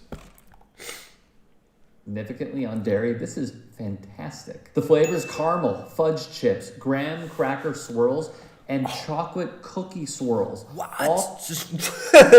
They go from systemic racism, right? COVID is killing so many black and brown people. Buy our Ben & Jerry's chocolate cookie swirls and graham cracker swirls. All of the proceeds go to know your rights. To me, this is something that has to change. And when there's significant change, and I feel like that flag represents what it's supposed to represent, and this country is representing people the way that it's supposed to, I'll stand. Ben & Jerry's is making it clear which side they are on. Guy sounds like a fool. That does not sound very intelligent when he speaks. It's pretty obvious to everybody. Not the sharpest knife in the drawer, is he? It is only one possible side, the one that empowers their fellow citizens while calling out the violations of human rights. With this promotion, the company makes it crystal clear.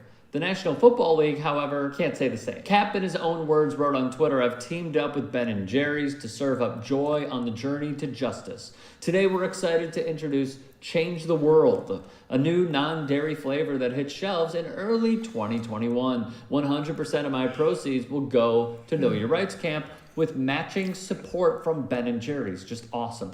This is another reminder. Look at this guy. Rick Strom is... Dang.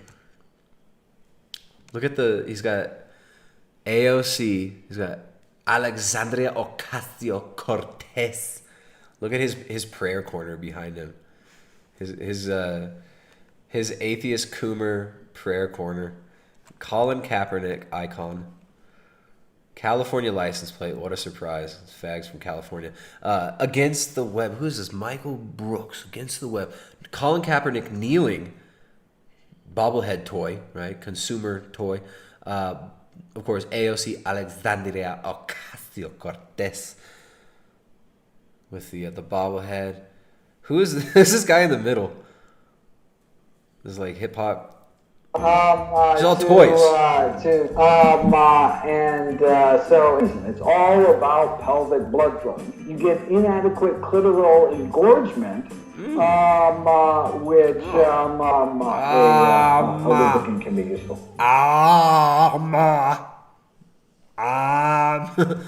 That's what it is. It's TYT Sports, man. This is the Young Turks. This is the Young Turks channel. Okay. I got to make this window a little bit bigger so you can see what channel it is. We got TYT, the Young Turks Sports. I don't know who this guy is. Oh, yeah, Rick Strom. That's his name. There it is. Executive producer and host Rick Strom.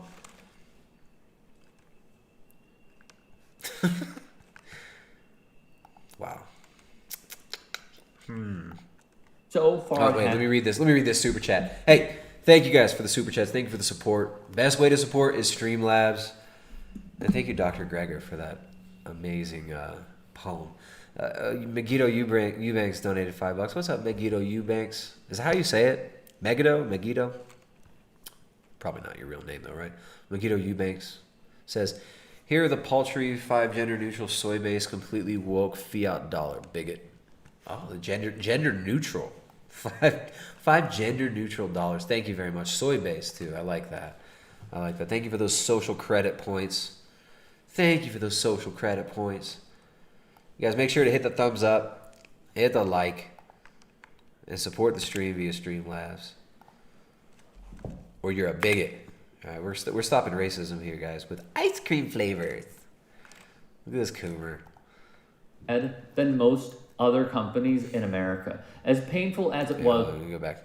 From Ben & Jerry's, just awesome. This is another reminder of how Ben & Jerry's is so far ahead than most other companies. They're so far ahead than most other companies in America. As painful. All right, let's try to see what's going on with the reflection of his glasses. Right, what's going on there? What is he looking at? What's in front of him? Remember George Floyd being murdered by 4 Minneapolis police officers and Derek Chauvin's knee on that man's neck for 8 minutes and 46 seconds. There were statements put out from company to company, blabbering about how Black lives do indeed matter, while also giving donations to, for example, Senator Kelly Loeffler, and or enabling/benefiting from the prison industrial complex, like, say, McDonald's. The same can be said for Wendy's, Starbucks. Oh, they're just not as cool as the other companies like Nike. Like Nike and Ben & Jerry's. Sprint, Verizon, Victoria's Secret. You guys are not justicey enough. You guys are not spreading that social justice juice enough. Come on, Victoria's Secret. It's a rabbit hole you should likely go down as soon as you can. What opened my eyes to the in-depth thought process of Ben & Jerry's was when Floyd was suffocated to death. They did not sugarcoat their statement. They went all in. They called out the President of the United States. Instead of calling for the use of aggressive tactics on protesters, the President must take the first step by disavowing white supremacists and nationalist groups that overtly support him. And by wow. Whoa. All right. Ben & Jerry's. Silence is not an option. Listen to this. This is the statement from Ben & Jerry's. The president must take the first step by disavowing white supremacists and nationalist groups that overtly support him. Nationalists, white supremacists, and straight people. It's gonna be. He must disavow white supremacists and penises. What are the nationalist groups? You're not allowed to be the nationalists or white supremacists now? You like how they mix that up? Ben & Jerry's an American company. What?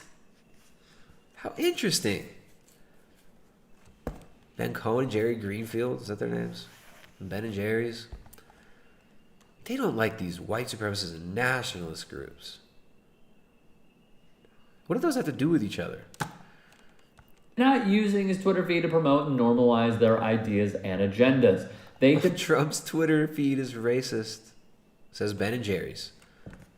These are people, they want you to buy their products. And this is what is a corporate America is just full activism now.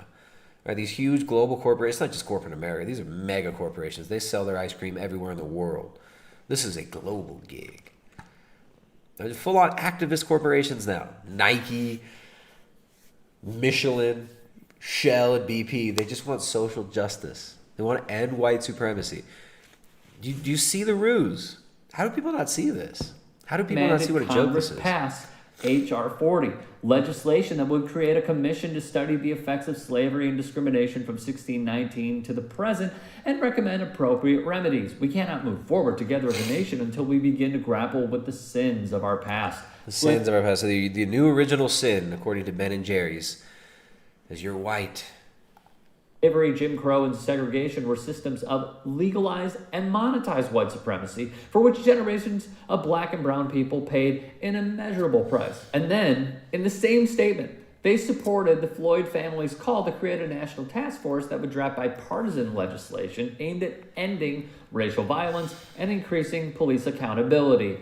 And in the end of this statement, they called on the DOJ to reinvigorate its Civil Rights Division as a staunch defender of the rights of black and brown people. The DOJ must also reinstate policies rolled back under Trump, such as consent decrees to curb police abuses.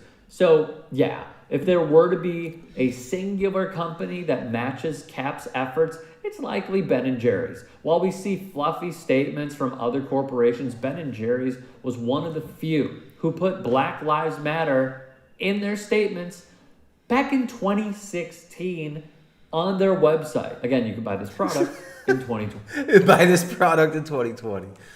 Buy this product. Buy this product for justice, social justice. Here we go. CBS Sacramento. Everybody's doing the press releases for Ben & Jerry's. Everyone's doing it. Now, fans of Colin Kaepernick just received a sweet surprise this holiday season.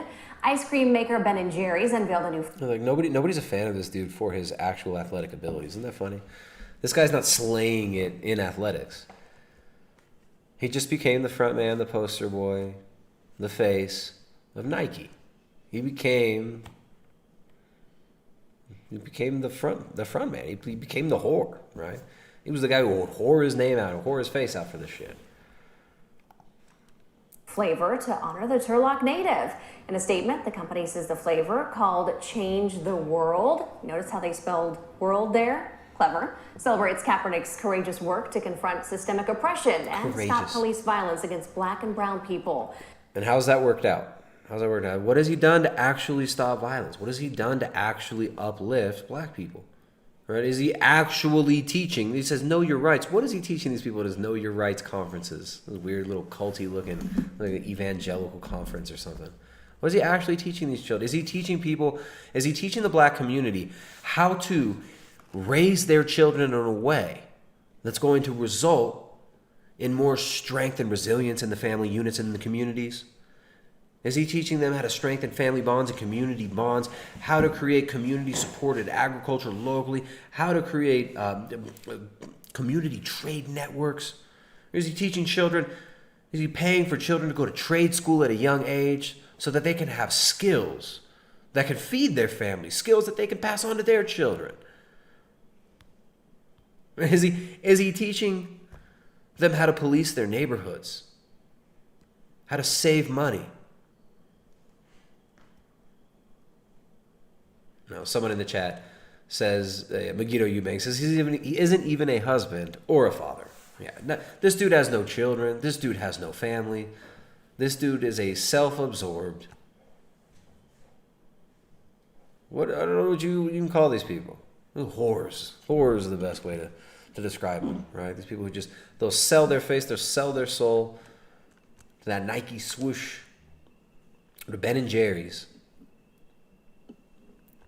for a few bucks. Kaepernick says he is honored to partner with Ben & Jerry's. Proceeds will go to his Know Your Rights camp. Kaepernick looks like he's in shitty shape, too. Proceeds will go to his Know Your Rights. This dude's... Ben & Jerry's. His conditioning. Proceeds will go to his... The 49ers, they're doing Kegels before. They're doing Kegels over there. Kaepernick and the Niners are doing Kegels for practice. Look at this guy. Proceeds will go to his Know Your Rights. You want to squeeze the pelvic floor. Just squeeze that pelvic floor. As you kick that leg back, just go ahead and just feel that pelvic floor supporting your uterus. Proceeds will go to his Know Your Rights camp. Proceeds will go to the lawyer that runs his Know Your Rights scam. All right, so thank you, Colin Kaepernick. Kaepernick. Got that vegan ice cream. All right, Ben & Jerry's vegan social justice ice cream. This idea of veganism as social justice, right? The consumer religion. We've been talking about veganism kind of poking at the wasp nets, the hornet's nest of all these. Now most of them are gone on YouTube. Most of the vegan YouTubers are gone now. What's left is a real pathetic bunch. But we've been talking about this plant-based diet, how the degeneration of the family, the degeneration and the destruction of the transmission of knowledge through the generations has resulted in us not knowing how to feed ourselves, us not knowing how to produce our own foods. This could be a major problem, especially as we see now with food shortages can be artificially created by just shutting down small businesses all over. These people are still telling us, as everything's getting shut down, they're telling us, you got to eat the kibble. You got to get ready to eat the bugs. You got to get ready to eat the bugs and the plant-based meat. Plant-based meat is about to get cheaper thanks to massive new vegan facilities in Europe, China, and the U.S. Mostly from China, though, right? UK manufacturer Plant and Bean aims to establish an industry-first global plant-based meat manufacturing platform to improve the quality and lower the cost of animal-free products. More money. So located in Boston, Lincolnshire, the 65-acre site will have a planned initial capacity of 55,000 metric tons at this factory. 55,000 metric tons of kibble. But this is good. This is sustainable, they'll tell you. Having a cow, having sheep, having goats, having rabbits, having chickens, guinea pigs, whatever you want. They'll tell you that having these animals on your own land and producing them yourself, that's really bad. That's so dangerous. That's carbon dioxide, methane, greenhouse gases. That's terrible. But what's good is a 55,000 metric ton capacity factory that will provide subscale companies, larger international brands, and retailers a fully certified European manufacturing platform to help them meet the growing demand for plant-based meat products and accelerate international expansion. So they're building these mega factories that then they can rent out to these little startups, right? And these are going to be the new fake small businesses. The new fake small businesses are all franchises of, it's like you get to use and rent factory space and use all the Monsanto GMO drenched patented seeds to make your plant-based burgers with, and then market those plant-based burgers, but you don't own the facilities. You don't own anything. You just market it, right? And then you send it to their platform to produce it. And then you could sell it through your Instagram profiles. You could sell it through your influencers. But essentially, the manufacturing of this and all the raw materials are all owned by these huge transnational corporations, like Plant and Bean. In addition to manufacturing, a key pillar of Plant and Bean's business model is its ecosystem of collaborative innovation. So they use words like this, ecosystem of collaborative innovation. Oh, that sounds so green. This is a factory. It's not a factory. No, I'm sorry. I shouldn't have even said that. I misspoke. This is not a factory. This is an ecosystem of collaborative innovation that brings together research institutions and food tech companies to drive technological development to improve the quality and lower the cost of plant-based meat products. As a species, right? The most destructive, the horriblest, the cruelest species that has ever walked on planet Earth. Ben and Furries, what's up? Thank you very much, Ben and Furries. Donated $5. That's first time donating. Thank you, appreciate that. That's the first time I've seen Ben and Furries in the chat. Ben and Juries, Ben and Furries, that's a good one. I mean, that's such a 2020 name right there, isn't it? Ben and Furries. Thank you for supporting the stream. Certified bigot, supporting the stream. You guys, these streams don't happen without your support. Right? If we come on here, we get no support, we just stop doing streams. I don't know. I can't say it enough. How much I despise what YouTube have done to this platform. All right, they hide the videos, shadow ban channels, delete videos, delete all the freaking good channels. All right, so if you want us to continue doing these streams, please support, guys. Take note from the Ben and Furries, from Megiddo and Sid Meista, Zyklon B, and Exposing Powerful Lies. Support the stream. We need y'all support. We don't do these streams.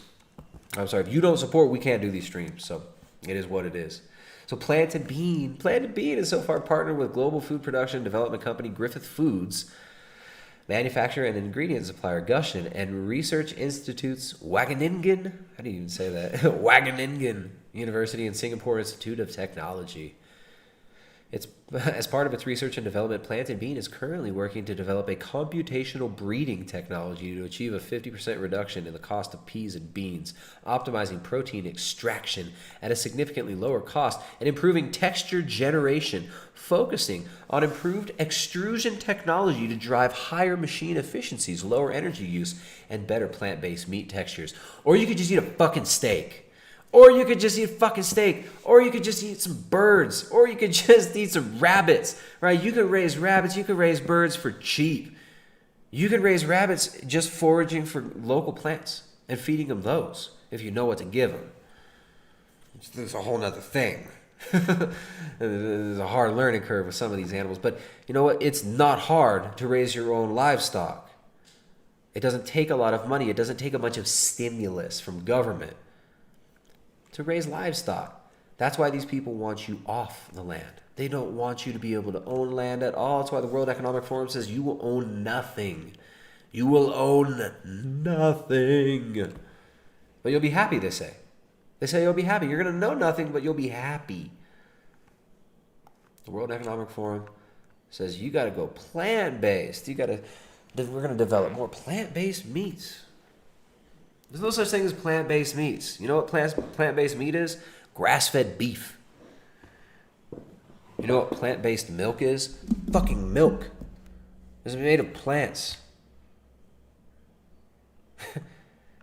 These people are trying to redefine your livestock and your children. And they're calling us and our livestock environmental toxins. But they're telling us that all these actual environmental toxins are good and sustainable. They say Monsanto is sustainable. Glyphosate's good.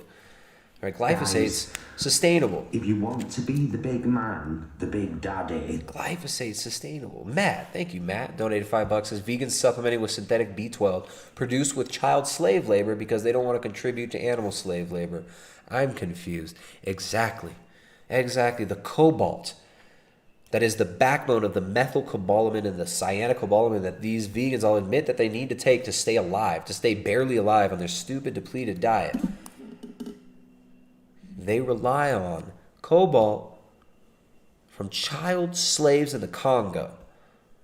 They rely on soy and corn that destroys communities, destroys families, right? Destroys entire nations through the incredibly corrupt practices of companies like Monsanto, Dow, Syngenta, who push these GMOs. Right? These GMOs displace real heirloom crops that people have been growing for thousands of years and destroys the soil on which it's grown, making these farmers dependent on more stimulus from government, loans, microfinancing, as Bill and Melinda Gates call it, from these huge international banks, from the IMF, so that they can grow the soy, wheat, and corn that's displacing their heritage foods, destroying their ability to live off their own land, and making them dependent on imports. That's okay. That's good. But eating real meat grown on your own land, that's bad, that's meat. Right? These vegans are so duped. These vegans are such useful idiots. I don't even know what else to say. I can't believe how many of these people get duped into this. And as soon as they realize they've been duped and they start eating animal foods again, they feel way better. But these useful idiots can be used and leveraged to push this stuff. To push Wageningen University and Singapore Institute of Technology and China and Plant and Beans UK, giant manufacturing plant for plant-based Chinese kibble to feed the people. That's good, right? Food factory is good. Farmers are bad. Vegan activist Tash Peterson goes topless in latest protest. But this is how you can stop them. You can stop the evil farmers by going and just showing them your titties. Not even showing them your titties. Going to a cappuccino strip, Fremantle's cappuccino shop, and showing them your titties. First vegan activist Tash Peterson has pulled her latest publicity stunt, this time interrupting diners while topless along Fremantle's cappuccino strip. The 27-year-old woman, pathetic. You pathetic child. You're a 27-year-old pathetic child who wants attention. You're showing your frickin' breasts. Oh, this is activism. Responsible for invading Optus Stadium's oval during the first AFLW Western Derby, shared vision of herself walking in Fremantle before launching into her rant. Do you know what happens to the cows in the dairy industry for you to consume that breast milk? She yells to diners outside the Pizza Bella Roma restaurant. They're raped and artificially inseminated to become pregnant so they can produce breast milk. It's not breast milk. It's an udder, first of all. You have breasts which will never create milk. You have breasts which will never make milk. You stupid bitch. Those are udders. And no, they're not raped and artificially inseminated. None of my cows are raped or artificially inseminated. None of them. When a mommy cow and a daddy cow love each other. They rape them and artificially inseminate them to make them pregnant and make them make breast milk. Rah! Look, these people, you're so sick in the head, woman. You're not even a woman. You're a girl. You're a little girl. You're a 27-year-old child. After a 9-month pregnancy, her babies are immediately taken away from her. All right, these are the same people who say that abortion is a right, right? Reproductive health services. That's a human right. All right, where's the video? Look at this idiot. All right, let's find the actual clip. Where's the dang video? Someone's got to have this video.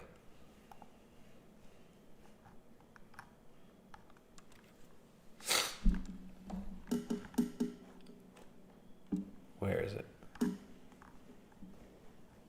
Oh, here it is.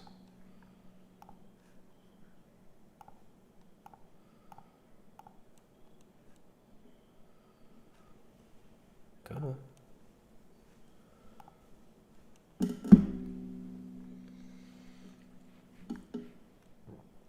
Come on. Come on now.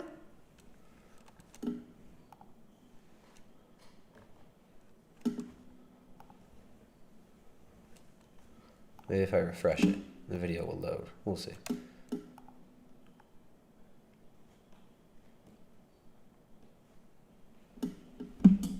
Alright, so this young girl who identifies as a cow, or who we can, I guess, can we identify her as a cow?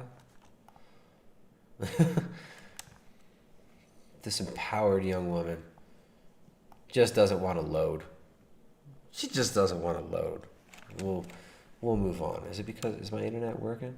We're still live. Yes, we are. We're still live.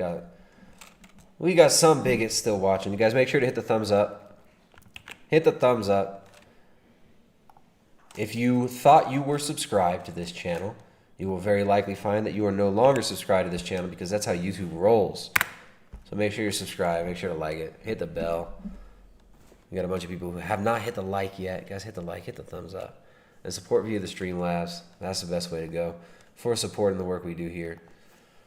All right, so these animal rights activists, though, they're starting to ramp it up, especially in Australia. Notorious animal rights fanatic targets university. An infamous animal rights fanatic was jailed for 6 years for her part in a terrorist-style campaign. I'm so much better now, and I'm so much bigger and stronger than you.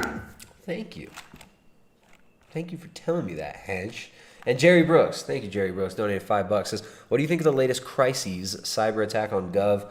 Smells like WEF trick. Klaus has talked about next threat being cyber attack. Great timing, too, for distraction from voter fraud and Biden scandal. Seems like nothing is what it seems today. Yeah, no, the cyber attack and the grid going down, that is a big one. You remember in that in the Blade Runner reboot, they talk about how there was a blackout, and after the blackout, all the data was wiped in this blackout, right? And this was kind of this great reset. If you watch Blade Runner 2049, the backstory to this insinuates that there was some sort of a great reset that included a total blackout of the grid and a wiping of all the data. Strange, right? Now, it's just an interesting idea. This idea that you just turn off the lights for a few days. I mean, these people have been talking about depopulation. These people have been talking about population control for a long time. That would be in a really effective way to cause chaos and to cause mass death. And I really hope that we don't see power grid going down type of situation. The World Economic Forum has talked about a possible cyber attack, right? Klaus Schwab was talking about a cyber attack that would dwarf 9/11. So yeah, it does seem like we will be seeing something like that. Of course, it's going to get blamed on other states, right? Russia. We're going to blame the Russians. It's the Russians. But yeah, Jerry Brooks was definitely on the radar. Strange times now, strange times coming. Ribeye's freaking out on my feet. I don't know what he wants to play for, but he's acting like I'm ready to just wrestle with him. Calm down, Ribeye. Calm down. I don't know what's to come. I don't know what's going to happen next, but we definitely, the cyber attack, power outages, stuff like that, EMPs perhaps. giant hacks, even possible attacks on financial systems or data, records. I mean, we could see this. We could see this. And the WEF has been talking about this as being the potential next major crisis. So that's what we're going to see. We'll be seeing cyber events happening, being blamed on convenient enemies, invisible enemies. Who knows? Who knows? But, you know, I hope we don't see too much more disruption. I mean, 2020 has been kind of full speed ahead, flu world order implementation.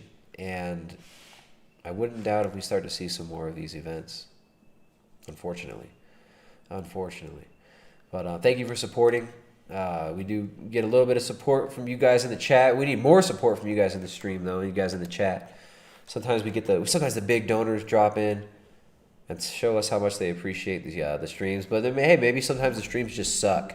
Maybe sometimes they just suck. So I want to thank the folks who do enjoy we've got to say folks now, right? That's what all the Biden people and all these. It's always folks. All the like the socialists. They don't say people anymore. They say folks. Folks need help. I mean, Obama started the folks thing. Why is that? Why do they choose that? Why is it folks? But anyways, there are some of you folks who support the stream. We appreciate that. Non-binary, neutral folks. All you folks. All right, so let's hear about this. Notorious animal rights fanatic targets the universities. She's going to the university now. She just got out of jail, 6 years, for terror-style campaigns against animal testing labs. Is now targeting a university. Sarah Whitehead, 63. This lovely boomer. Sarah Whitehead, 63, was in court last week for hurling abuse and threats at punters and staff of Hove Dog Track. Police have been monitoring her activities for several months after people living near the track complained about weekly megaphone tirades. Weekly megaphone tirades. Look at this. Look at this ad, too. Oh, look, you can cover your reasons to wear a mask. Hide garlic breath. Hide garlic breath. No need for lippy. Ooh, cover a spot. Better hide your blemish. Look at this propaganda bullshit. Horsham Magistrates Court has banned her from going near the stadium during race times ahead of full criminal behavior order application in March. But Brighton and Hove News understands police are now monitoring her activities at the university where she has started protesting against animal testing. So they're letting these vegans out. These vegans are going nuts. Right? This woman was posting realistic hoax bombs. They were mailing fake bombs and slogans like puppy killer, murderer, and scum to homes and cars. These people are nuts. These people are legit terrorists. But they're just allowed to run rampant, right? Because their message is the message of these huge transnational corporations who want to feed you kibble instead. It's that simple. It really is that simple. That's why they're allowed to keep spouting their shit. That's why they get free publicity. Right, that's why they get documentaries funded. If you want to be the big man, the big daddy. There we go. I'm getting some support over here. Adric donated $15 through Super Chat. Thank you. That's through the YouTube Super Chat. We appreciate that. If that's the only way you can support, that's cool. There is the Streamlabs too, and you guys can send through Streamlabs, and they don't get a cut like YouTube does. It says, God bless Primal, keep the fires burning. Thank you very much, and God bless. We appreciate that. We keep these streams going. You guys keep the fire of these streams going with your support, with your thumbs up, with sharing these, and with getting the word out there. All right, so got Joaquin Phoenix here. We'll talk about some of this stuff later, though. Joaquin Phoenix is going to have a new documentary. A new documentary from Joaquin Phoenix. Yay! Yay! All right, now, of course, we get these corporate activists, these corporate whacktivists, these slacktivists, as we call them, like Colin Kaepernick.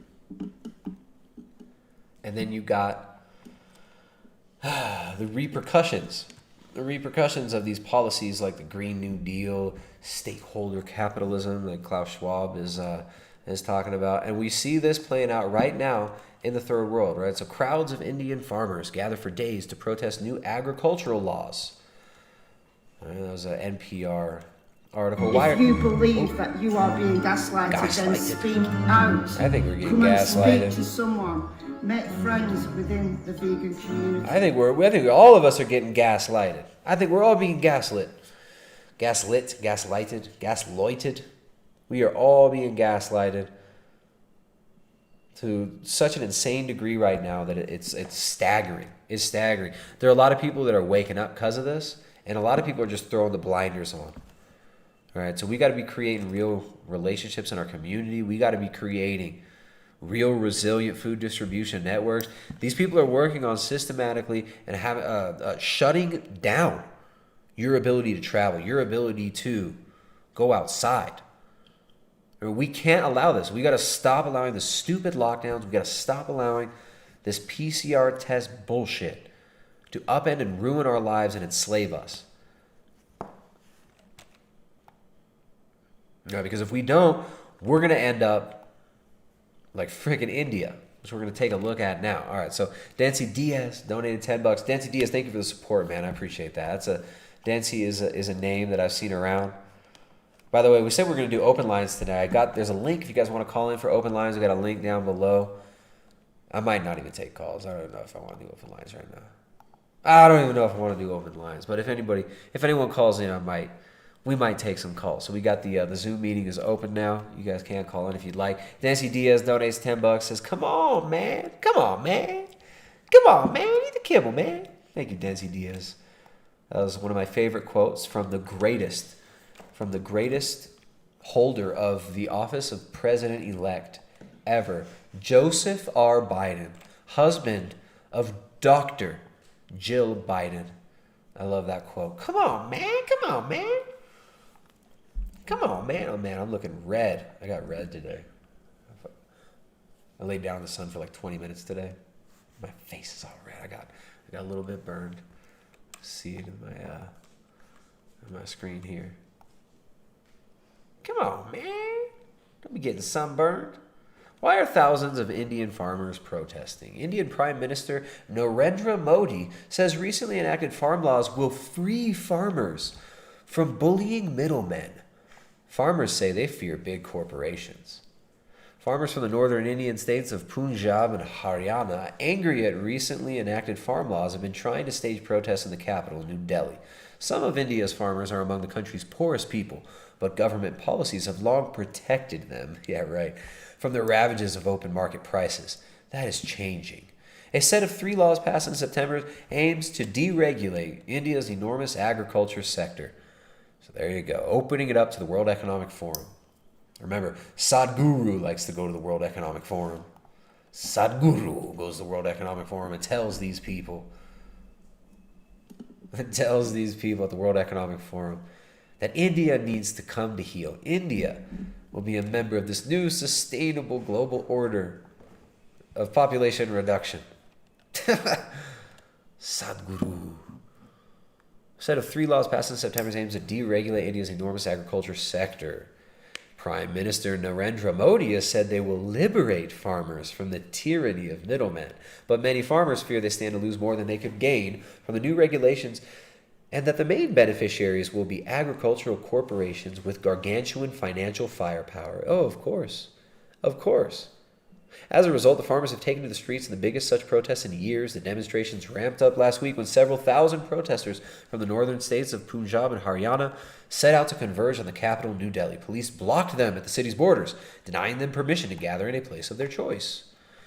What do India's new farm laws do? First, they make it easier for farmers to bypass government-regulated markets, known locally as mandis, to sell produce directly to private buyers, meaning corporations. They can now enter into contracts with private companies, a practice known in India as contract farming, and sell across state borders. The new regulation also allows traders to stockpile food. This is a shift away from prohibitions against hoarding, which could make it easier for traders to take advantage of rising prices, such as during a pandemic. Such practices were criminal offenses under the old rules. Why is any of this a problem? Al Jazeera says that farmers have some genuine concerns. Well, how nice. How generous. A big one is that the new rules remove many of their safeguards. More than 86% of India's cultivated farmland is controlled by smallholder farms who own less than 2 hectares, 5 acres of land each. They fear that they just do not have enough bargaining power to get the kinds of prices they need for a decent standard of living when they negotiate to sell their produce to larger companies. So what these companies set up is this basic model of, it's basically corporate sharecropping. Right? And they're going to set the situation up to where these people either become corporate sharecroppers to these big transnational corporations and then collectively plant, till, and harvest their farms together using the very sustainable methods of industrial agriculture. They can do that, or they can just go out of business and then sell those measly 2 hectares of land that they have to these huge transnational corporations who can then grow that food and export it. Right? This is ridiculous. The government has left us at the mercy of big corporations, says Rashbinder Singh, 27, a farmer from the Punjab state. It is preposterous to believe that farmers who have small land holdings will have any bargaining power over private players. So they're going to offer them such low prices for their food that the only thing they can do is adopt the industrial model. What do you need to adopt the industrial model? Well, you need big loans from the IMF. You got to plant them GMOs. You got to plant them good old GMOs. And you got to use these pesticides, herbicides that destroy your soil and then make you more dependent on more input from these chemical companies with their GMO seeds. One of the new legal provisions says that to resolve disputes, farmers can seek a so-called conciliation board, district-level administrative officers, or an appellate authority. In other words, these cases will not go to a regular court. So they're going to go to freaking kangaroo courts if they have an issue. The new laws do not make written contracts mandatory. So in the case of any violation of their terms, it can be very hard for a farmer to prove that he or her has been aggrieved, giving them little recourse. So they're destroying farming. They want to destroy the small farmer model throughout the whole third world, consolidate that power into the hands of very few corporations who can then increase their land holdings. And then shoot, with the Green New Deal stuff, they'll even be able to leverage those land holdings as ecosystem services and get carbon credits at an international level. This is the biggest scam. This whole Green New Deal, Great Reset is such a scam. And the target of this, the real victims of this, are small family farms, small business, the family in general, right? Basically everybody except huge megacorporations, international banks, the World Economic Forum members, the UN, and all these huge transnational corporations and banks and the World Business Councils for Sustainable Development. They're going to make out huge with this. They're going to make massive profits. Then India's farmers are going to get screwed. All right, so that's the model. We've got a systematic erosion of people's ability to produce their own food, a systematic destruction of the small family farm, and essentially a takeover of our food supply by a technocratic global elite who don't care about feeding you nourishing foods, who don't care about your cultures, who don't care about farmers. In fact, these people hate farmers. These people hate the fact that you can own land, that you can make decisions for yourself. These people despise that. All right, I'm going to take some calls. I got somebody waiting in the waiting room here. We're doing open lines. If you guys want to call in, if you got a question, if you got a comment, you got to have video access if you're calling in. Here, let's pull in Asa. I think Asa came in before. Hey, Asa, make sure you got video.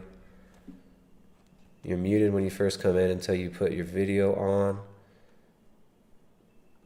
Try to make sure we got a real person here. So if you don't have video access, I don't know if I'm gonna let you in.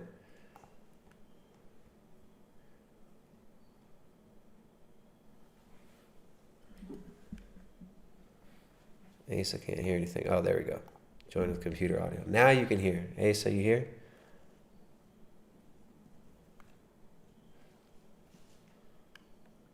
No, you don't just get to start video later. You either come on with video or you don't come on at all, because I don't know who's coming on. You got to be a real person if you're going to call in. Asa, if you want to call in, you call in with video. Until then, you wait. You go back to the waiting room, and then you can throw your video on if you want to. If you want to chat. Oh, there we go. Hold on. All right. I can't show my face. I don't want to get like No doxed or anything. All right, man. All right, man. No worries, no worries. Just sometimes people come on, they try to play some funny games. Good to have you on here, man. How you doing, Asa? I'm doing well. How are you? Good, man. That's good. I like the. So like. You got that basement aesthetic going on in the background there. I can't. It's like a half-finished room or something. It's hard to tell what's going on. Yeah, no, I just moved. So. Yeah. Nice, man.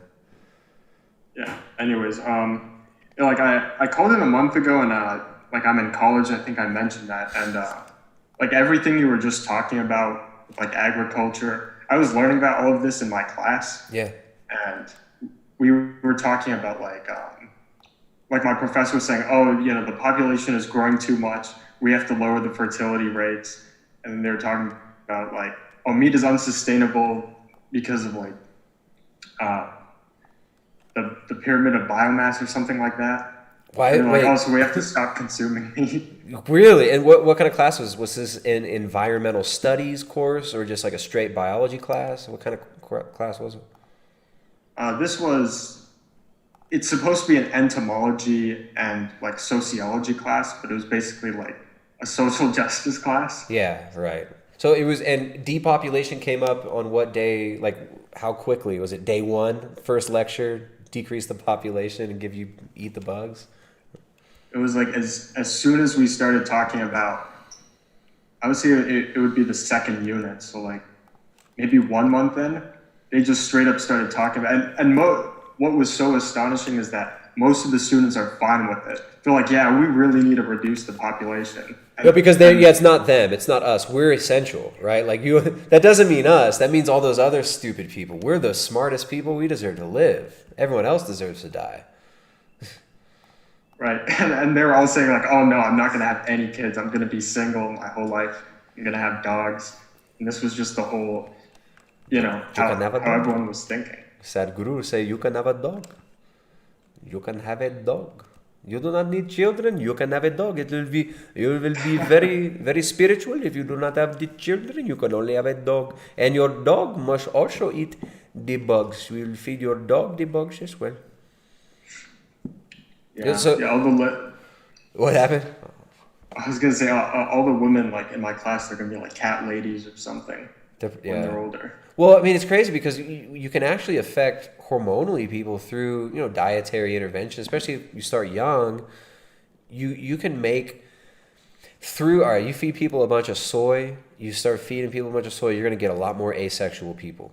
You're going to get a lot more people who are hormonally just not functioning correctly.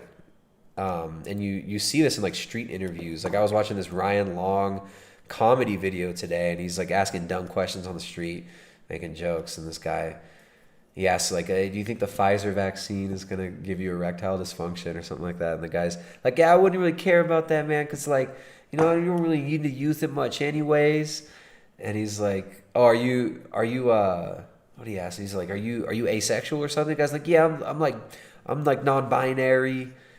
He wasn't gay, it wasn't trans, but he's like asexual, non-binary, and didn't even care if his dick didn't work in the street. Like dudes in the streets with a random person, he just asks him questions, tells him it doesn't matter if my dick doesn't work. I don't want to use it anyways. Basically, like I have no sex drive anyways. It was really strange, but it's real, man. If you through propaganda, through social media, and through repetition, and through chemical means, people can be influenced to be so confused at every level, you know, intellectually, spiritually, but even physically, like the body is even physically confused because of all these hormones and things that we're taking in. Right. I know there was this one guy in my class. He was the physical manifestation of soy. He looked like, you know, the typical, I don't know, like Reddit person with like a beard, like the meme. I don't know what it's called. Right. He looked like every vegan YouTuber. Right. Right. And he was saying, the teacher didn't push back at all. He said like masculinity and high levels of testosterone is bad for you, and actually men with high levels of testosterone are gonna die sooner. And he was saying like how they're gonna die of heart disease, and it was just crazy. This is that sociology class still, same course. This was the same course. That class I didn't learn anything from. And you know what was so crazy is we watched this TED Talk. This is part of the curriculum for some reason. TED Talks are the best. Right. There was this Swedish guy, and he said he was talking about like sustainability in developing countries, and he was literally advocating for more global governance. That's exactly how he put it. And he was blatantly saying this. Well, this is Klaus Schwab's line too. The problem is not the lack of global government. The problem is not global government. It's a lack of global governance. Yeah, I was actually like, listening to his book, like the Fourth Industrial Revolution, and like he says that so many times. It's just like no one can deny that these people want global government. It's so blatant, and they openly admit it. Yeah. Well, in the universities, they're preaching it. But then if you say, maybe this is bad, maybe this isn't like a good idea. It used to be if you even say global government is being pushed, you're a conspiracy theorist, crazy idiot, right? But now it's, no, global government is necessary and it's really good. And if you're pushing against it, you must be like, I don't know, this one said, white supremacist nationalists, right? The Ben and Jerry's ad or the Ben and Jerry's statement was saying that white supremacists and nationalists should be like grouped together. So yeah, if you don't agree with it all, then you must be that. You must be a racist, bigot, homophobe, terrible person, which is, it's just ridiculous, man. Like it's so sad seeing, it's really frustrating being in a university and seeing this going on around you. But it's sad to see the cumulative effects of it, like on several generations. It's good that you see what's going on. It's good that you're at least kind of questioning and seeing a little bit differently than perhaps your professors do. But is there any pushback? Or are other students saying, like, are they asking questions about this Malthusian ethos and this assumption that humans are bad, the assumption that carbon dioxide is bad? Is there any pushback or people questioning at all? You know, in my entire semester, there hasn't been a single student who was willing to speak up, except for me, but the professor refused to call on me because you have to raise your hand in the Zoom class, and he would just have me muted, and he would never call on me if I was like the first one to raise my hand. There was like 10 people in the queue.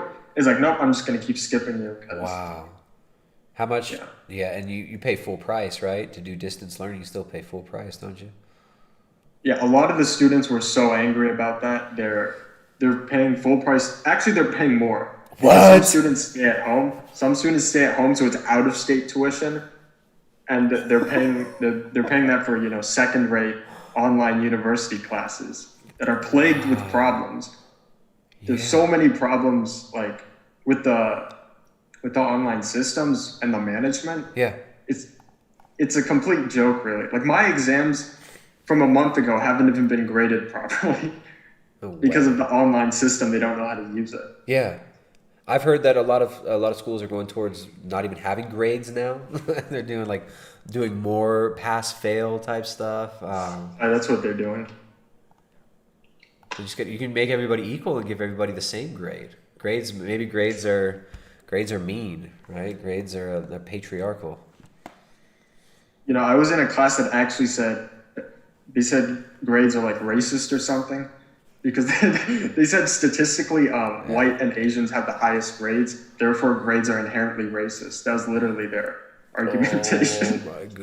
Oh my goodness. So, well, have you noticed that they're now grouping Asians with whites, right? Like Asians and whites. They're gonna take the Asians and put them with the Caucasians, and they're gonna consider Asians now. They're not people of color, right? Because they don't fit into that assumption of victimhood and all this. And Asians excel, especially in in universities and schools, and they're underrepresented as far as like when you look at Harvard's admissions, Asians in particular are incredibly discriminated against in Harvard's admissions policies. Whites as well, but Asians especially are underrepresented, especially when you consider their SAT scores, their GPAs, and their accomplishments. They are being kept out of a lot of these top tier Ivy League universities.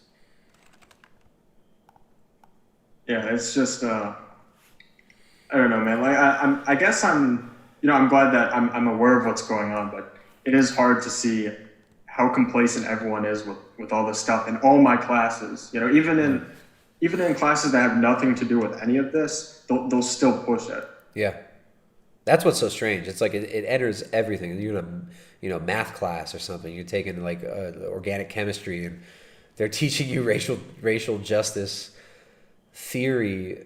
That is just it's really strange to me. But I guess we all kind of saw it coming. When I went to one of the most like liberal universities in California, and at the time it was pretty bad. 2005 when I started. It's just everything I've heard from students now seems to indicate that it's like full speed in all the universities in every single state.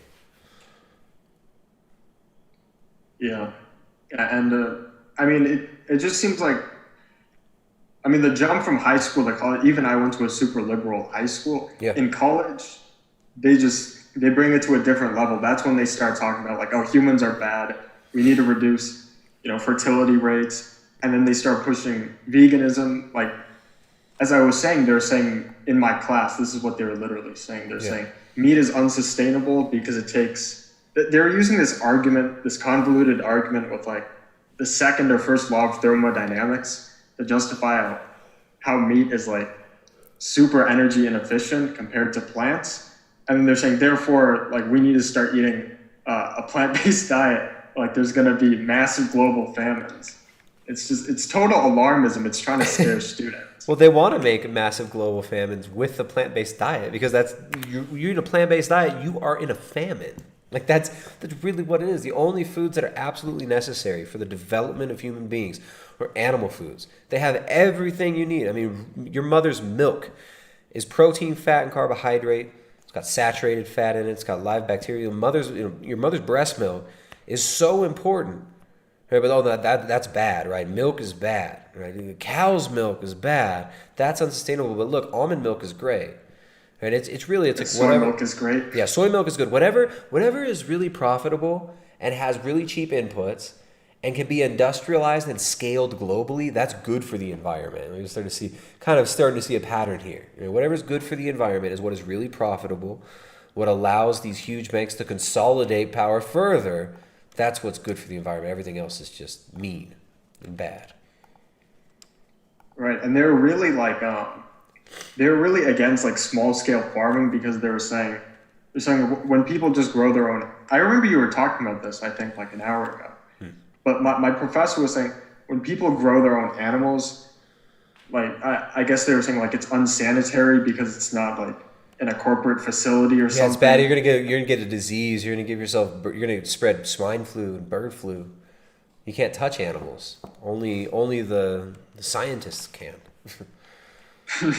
Yeah, that's in essence what they were saying. Yeah, and do you think the students were buying it in the class? Was there any pushback? I mean, I know it's Zoom. It's hard to read or Zoom room, but I usually go through some of the web cameras, like when he's saying this. Yeah.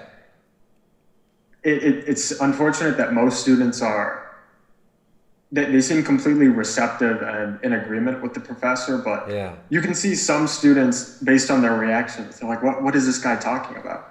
Yeah. And it's usually the men who are like athletic right? And, People like, who actually masculine. who understand nutrition. Anybody who understands nutrition or has maybe experimented with nutrition themselves. Yeah. And then, yeah, but like even the people who I can tell that disapprove of it, they never speak or they never answer in class, just because like people are so terrified, at least in like my classes, to speak out against the professor, because the professor is just gonna list like a million studies, and he's gonna say you have to have sources right now in front of you, and you have to be able to cite them, or else your argument is invalid. So the cards are stacked against you every time you say something against like what the professor says. Yeah, there are ways to. I mean, there are tons of studies showing the importance of meat. Tons of studies showing the lack of nutrition in animal lacking diets. Right, vegetarian, vegan diets resulting in more bone fractures. Low cholesterol resulting in more violent crime and risky behavior, risk-seeking behavior. Low cholesterol being associated with higher all-cause mortality. I mean, a lot of this stuff is out there. There are tons of studies concerning developmental issues in vegan and vegetarian children, lack of nutrition in vegan and vegetarian children. There's a lot of this out there. So I think, I definitely encourage students to most definitely question their professors, even if that means getting failed in the class by the professors. But I also encourage people to maybe look at the other routes, right? Like, I mean, I'm not saying you specifically, but a lot of the people kids I grew up with, who ended up more financially secure and even happier in general, they got into things like trades young, right? Like metalworking, carpentry, plumbing. I mean, plumbers have actually better, I think it's like long, 10 to 30 years. We looked at this on a stream. There was some article. I was in a membership meeting. Anyway, plumbers have better prospects as far as their income goes long term than most doctors. Right? You come out of the university with your PhD or with an MD, you're heavily indebted. It's going to take years to get out of that debt. Whereas if you learn a trade and you work your way up in the trade, you could be making significant amount of money within 3 to 5 years. And then the more time you put into it, the better you get. Eventually, you're running your own crew. You got your own business. You got your own company. You're contracting your own jobs. You're getting contracts. So I think that learning a trade might be much better for young people now than going to these universities, unless of course you have a definite career path. If you want to be, I don't know, you're trying to be Jeffrey Epstein's lawyer or something like that, and what you want to do, then university's good. But hey, if you're just going to the university because it's like, hey, I'm 18, I got to go to the university, my parents think that my education is important, there might be better routes, especially now with distance learning and the destruction and the gutting of the education system in general. There are always going to be people who need real skilled people with actual skills, like how to build a house, how to repair things, right? I mean, yeah, I'd rather hang out. Most of the people that I quite enjoy being around are not, university professors and whatnot. I'd rather hang out with somebody who's working with their hands than somebody whose job is, a bureaucratic technocrat. To me, those people are much more enjoyable. But yeah, anyways, that's my long-winded rant about how shitty the education system is now. Most people are going to be better off learning a trade than going to university, unfortunately. Right, this is actually what I tell people all the time, because I always say this. There's so many students at my university who are studying like philosophy or literature or like gender studies, even like these totally useless, not pragmatic degrees at all, and they're putting themselves in like $80,000 of debt, and that's what they're dealing with right out of college. Yeah. To have, and they're going to work at gender studies, right? To have like a gender studies degree, and they're going to work at Starbucks, or they're going to be on OnlyFans, hoeing it up. Right, they're going to work like some minimum wage job, and then on top of that, they're going to have a ton of student debt, and they're going to have no experience with actual jobs. So it's yeah. And the thing is that the university consultants, like the people who are supposed to be telling students to be pragmatic, to plan out their future, not giving them advice at all that's useful. They're saying, oh, just pursue what makes you happy. Just pursue like what's your interest. So the guy's like, okay, so you have a degree in Pornhub? you have degrees in like Halo 5? Right. It's, all these young people, like my generation and below, they're being set up for failure. And the staff at the university doesn't help at all because they just say, oh, just follow your dreams. So, Well, what are your dreams? Your dreams are kind of a conglomeration. Your dreams are like this golem created by mass media and created by film and television and social media. Your so-called dreams are not even your own. It's just like, hey, my dad wants me to do this, or maybe my friends are into this, so maybe I should be into it. It's like people's thoughts, people's opinions, people's desires very often are just externally influenced anyways. So that's really shitty advice to tell somebody to follow their dreams sometimes, because sometimes their dreams are retarded. Your dreams are dumb, kid. Don't follow your dreams, they suck. They need to be hit over the head with that hammer, like metaphorically speaking. Sometimes. Like even like my friend, like, he's a good guy, but he expects to be a Hollywood film producer with like his bachelor's degree in film. He said he's gonna be like a millionaire. I said, well, what's your backup plan? What are you gonna do if that doesn't work? Right. He says, no, trust me, man, it's gonna work. Yeah. Well, Hollywood's just waiting for him to come and show them his unique skill set. Like, they've never seen anyone like him in Hollywood. I think if you try to do that, a really relevant question is also, what's your last name? It's like, becoming a big producer in Hollywood, it's all about who you know, right? It's not about talent. Oh, yeah, connections, 100%. Yeah, there's nothing to do with, you're talented, you're intelligent, you've got great ideas, and you're creative. It's, oh, you know this person? Okay. It's like, oh, you'll suck on this? Okay. That's really what it comes down to in Hollywood happening. But I mean, it's hard. I got my dad's brother. He wanted to go to Hollywood and like become an actor when he was 18. This is in the 60s, right? This is like 1964. And I remember he went to LA. My grandma told me this story. He went to LA and then he just hated it. And he went back to Texas after that. He told my grandma. She was told this story. I don't know like what else happened, but one of the things that he said to her is, Mother, I can't do it out there in Hollywood. All these homosexuals. They all homosexuals. He only went for like a few months, maybe less than a year, and he just came back and said like, yeah, no, I can't make it. I'm not willing to do this like what I'm expected to do. And he realized, you gotta grab your ankles if you want to make it in Hollywood. And that was in the 60s, man. That was like 64, 65 that happened. So I guess I can imagine like how worse it's gone from then. Yeah, but the university system's hard, man. The university system's hard. It's not easy to be a Zoomer these days, but it's like I do get hope from some of you Zoomers seem to have your head screwed on correctly.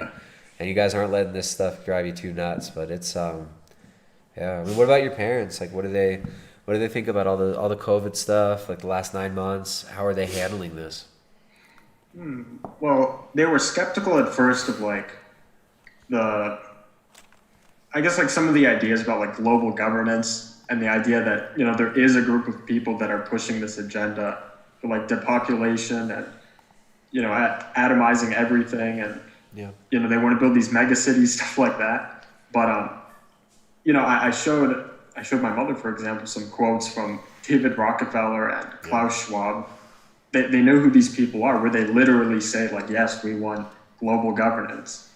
And David Rockefeller even says we want, the New World Order. Yeah. That was just undeniable. And they're like, oh, well, yeah, I guess you're right.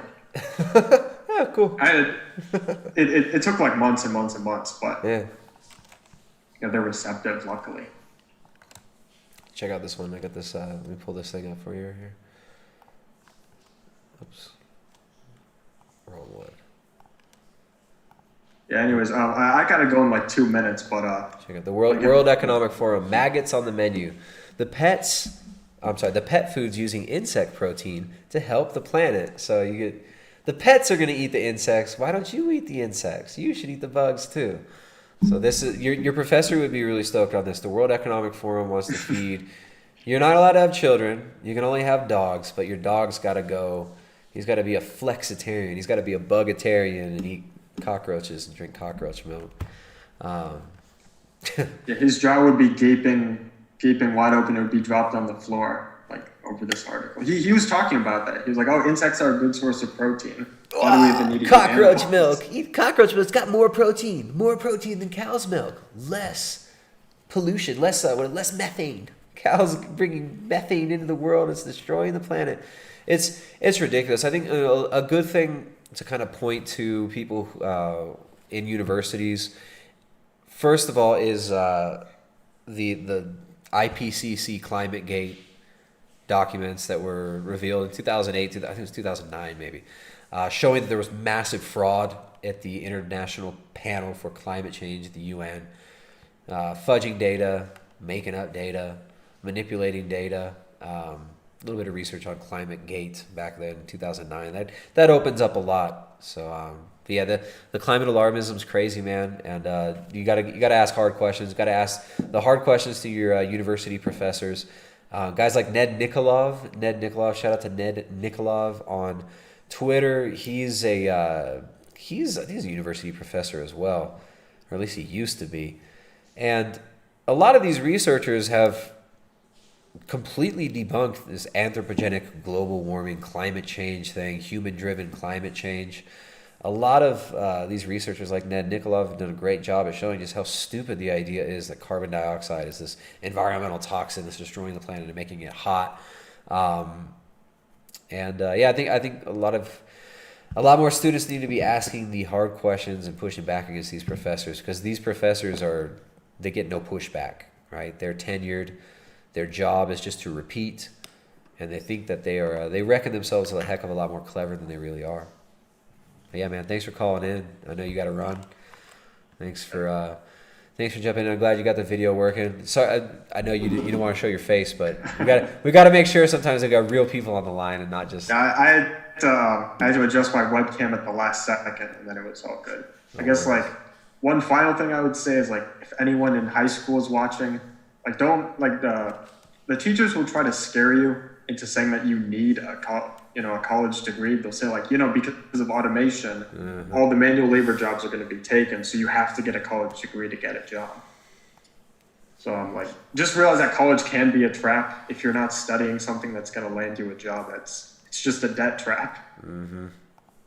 So anyways, have a good day. There you go. And you know what? They're going to try to bait you guys into accepting all sorts of bullshit for student loan forgiveness, and don't fucking let it happen. Don't take the damn student loans out in the first place. But hey, thanks for calling in, man. Asa, I appreciate you calling in. We're doing a little bit of open lines tonight. We got the Zoom meeting open. It's been a long time since we've done open lines. It's been a while since we've done the open lines, but what's up, Sid? Sid Meister, he's called in. Sid Meister says trades are hard on the body, though. I mean, it depends on the trade. It depends on the trade. A lot of people, they get into trades, and 5-6 years later, they're not having to do grunt work anymore. They're running teams. So the people that I know that are successful in trades, they are not breaking their back every day. They do have a lot of investment. They have invested a lot of time and energy into building their skill set.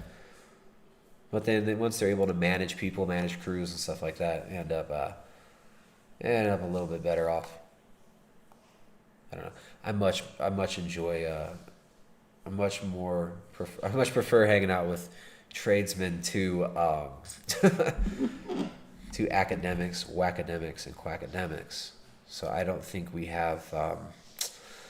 I don't think we should be promoting universities anymore. I think we should be steering. I think we should be steering our friends and family away from these universities. I mean, these are huge debt traps.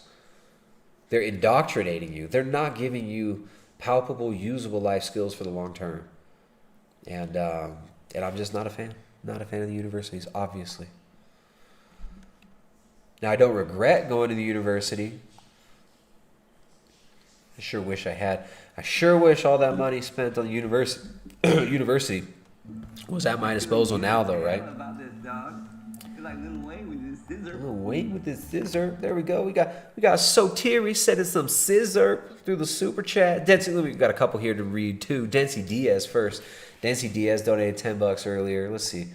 I feel 10 feet tall right now, and strong as an ox. Thank you. Dency Diaz says, if you don't vote for me, well, you ain't black. Another lovely quote from the greatest president-elect, right? The greatest person to ever hold the office of the president-elect ever. Joseph R. Biden. R.I.P. racism. R.I.P. sexism. Thank you, Joe Biden. Sotiri in Super Chat. Sotiri comes through and wins the Super Chat competition.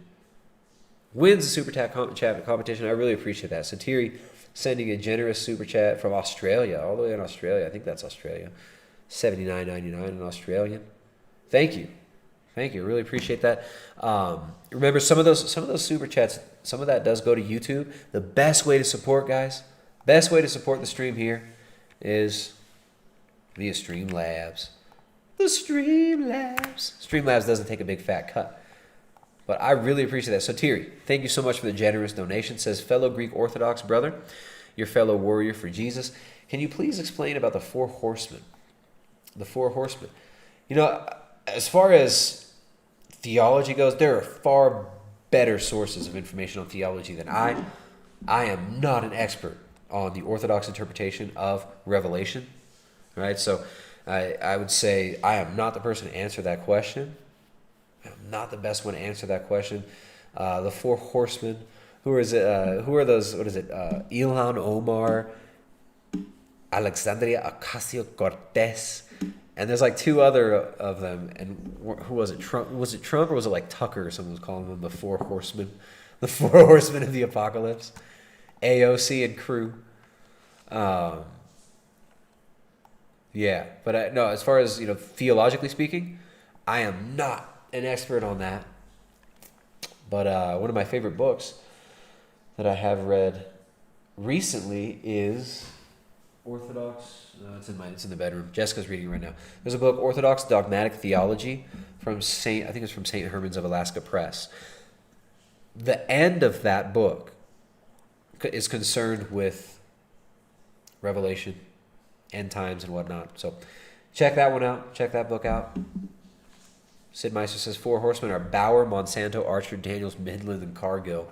Yeah, I mean, the 4 horsemen of the meat apocalypse are the big 4 meat packers. So yeah, but yeah, Satiri, if you want to expand on that question, or if you have any other leads on where I might be able to find out more about what you're pointing at, I'd appreciate that. But I really appreciate the super chat. Appreciate all the support from you guys in the chat.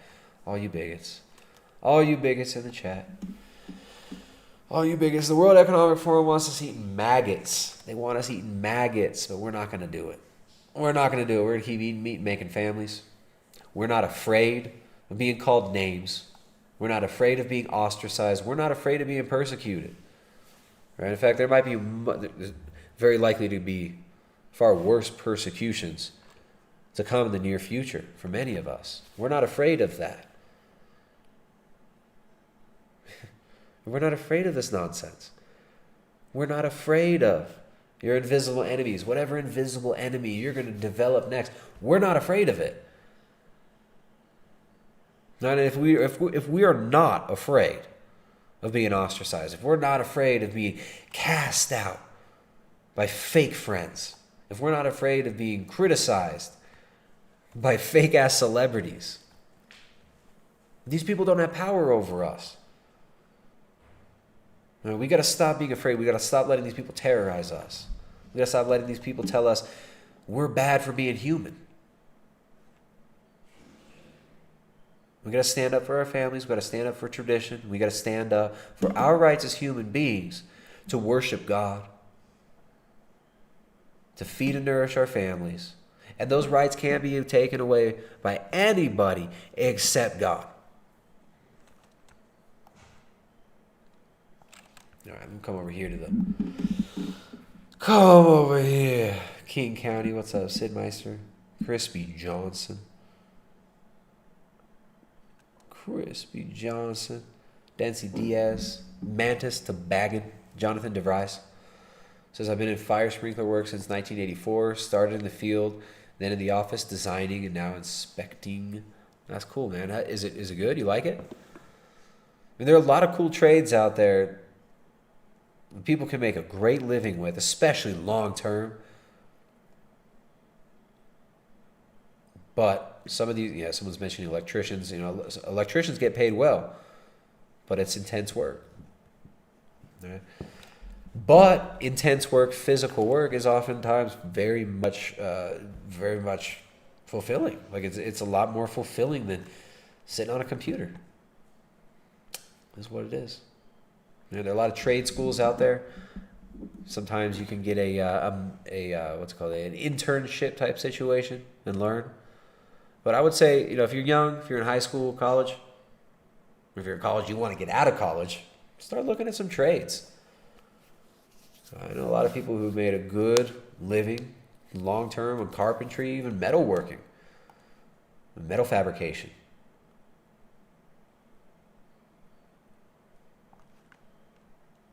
Anyways, I enjoy being around people who work with their hands. So I'm always trying to promote things in the world that'll make more people more tolerable for me. So if we got less people repeating bullshit that they're learning from their university professors and their gender studies classes, if we got less retarded university students in the world, it will be a much more tolerable place for me.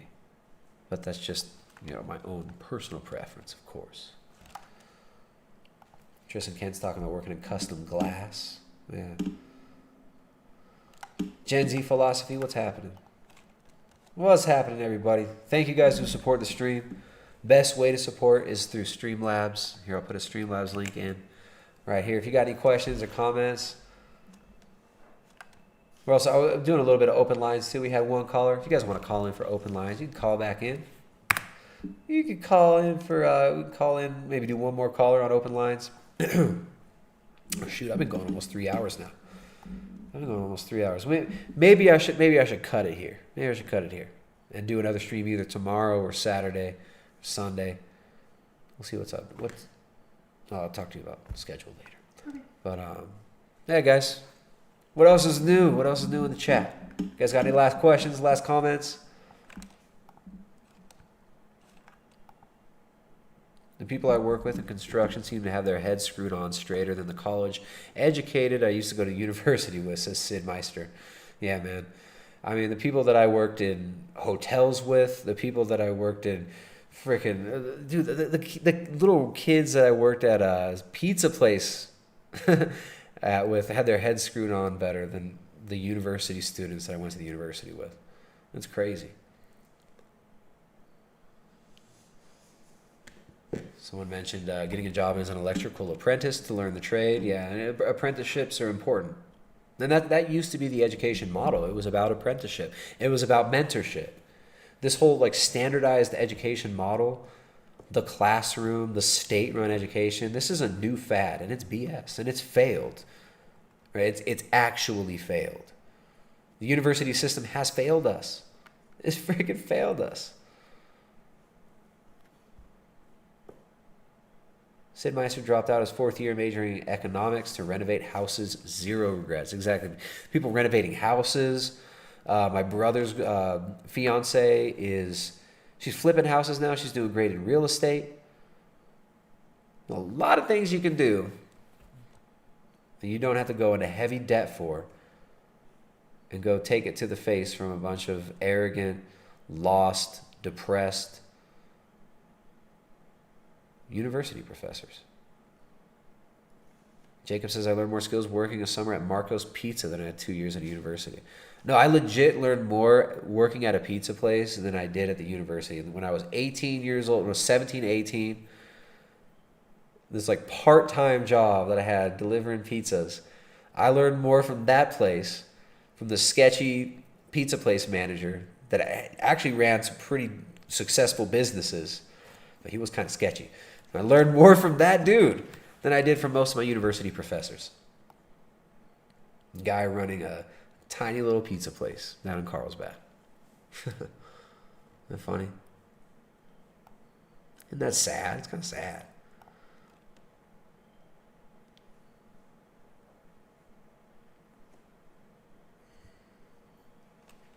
Anyways, guys, we got to take back our food supply. We got to take back our education. We got to take responsibility. We got to take responsibility for not only the things we do, the things we think, the things we say, the things we teach our children.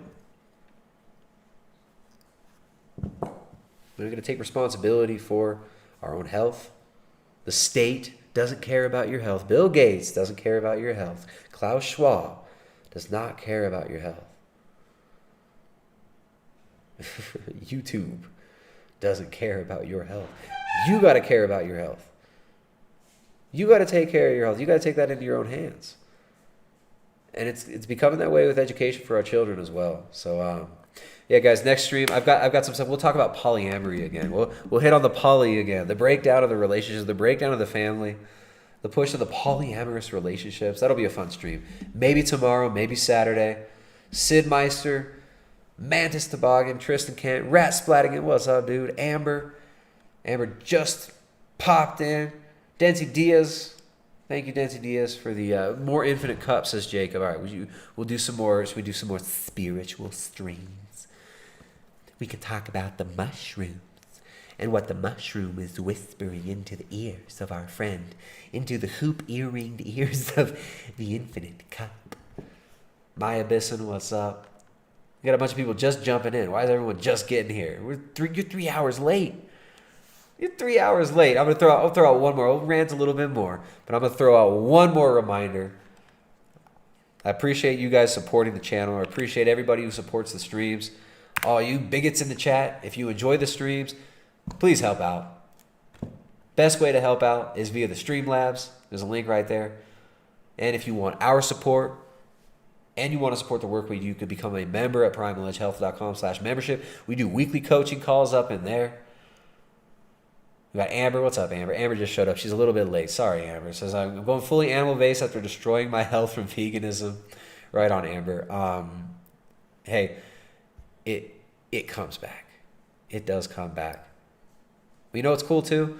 Nobody appreciates meat more than somebody who didn't eat it for a long-ass time. So, Amber, I hope you're enjoying some steaks. Some steaks and eggs. I'm kind of hungry right now. I had a bunch of pickled eggs earlier. You guys ever have pickled eggs? Pickled eggs are really freaking good. It sounds funky, right? But I guess a lot of bars in the UK have pickled eggs.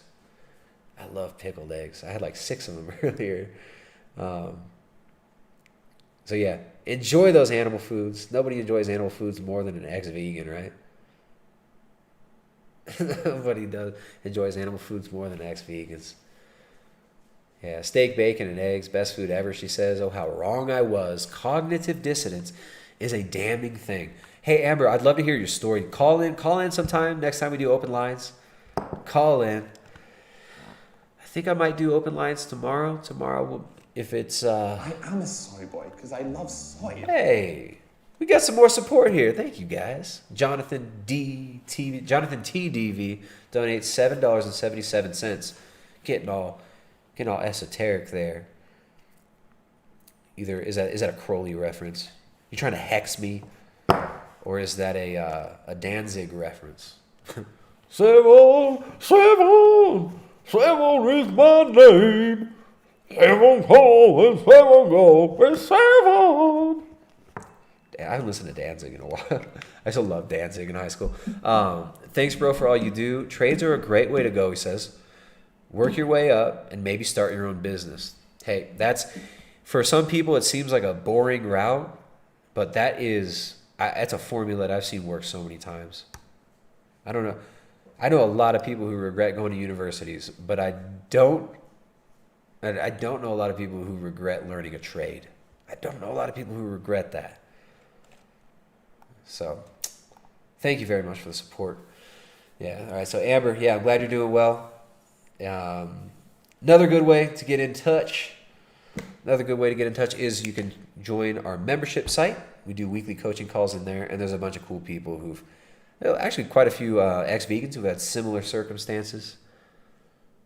So if you guys want support from a community of cool, like-minded people, join our private membership forum. And we do weekly coaching calls in there and help you guys to dial in your diet. But Amber, I'm glad you're doing well. I'll throw out one more reminder. If you guys want to support, if you guys got any questions, comments, whatnot, or if you just enjoy the show and you want to support, feel free to send that support through the Streamlabs link right there. That's the best way to support the streams, is through Streamlabs. Yeah. So masculinity under attack, femininity under attack, family under attack, your ability to produce and raise your own food and live in a rural area under attack, your water supply under attack. What can we do about this? We got to recognize what's going on. We got to create real communities. We have to build real communities, and we got to have real skills. We got to learn how to feed ourselves. We got to learn how to nourish ourselves. We were raised on frickin' kibble. We were told that cereals are like the peak health food, right? We were raised on frickin' cereal and candy and toxic pop culture. We got to get out of that. We got to step away from that. And we got to seek truth. We got to seek God. And we have to take control of our habits. We got to take control of our habits around food. We got to take control of our habits. There is nothing. There's nothing that these people can do. There's nothing that these massive corporations can do to plants to make them as nourishing, as digestible, and as essential as animal foods. There is no such thing as plant-based milk. There is such thing as dilution. There is such thing as heavy marketing. But there's no such thing as plant-based meat. They're not going to grow you a steak in a laboratory. That steak will not be good. That steak will not be healthy. We got to create from the ground up, essentially, now. We got to make and rebuild from the ground up our food system. But it's been consolidated, it's been bastardized, it's been destroyed. There was a huge push of farmers markets the last few years. Everybody was into the farmers markets. Now, with all the COVID restrictions, they're crushing those. We got to support local farmers. We got to support local animal food production. Right, so going straight to the source, there's a good website, eatwild.com, where you can find local food producers, local animal food producers, local farms in your area. Yeah, so that's a good one for sourcing local food. Yeah, but it's also important that some of us start to learn how to maybe produce some of our own food. Right? Starting to build your homestead, whether that be based around ruminants, maybe starting out with some birds.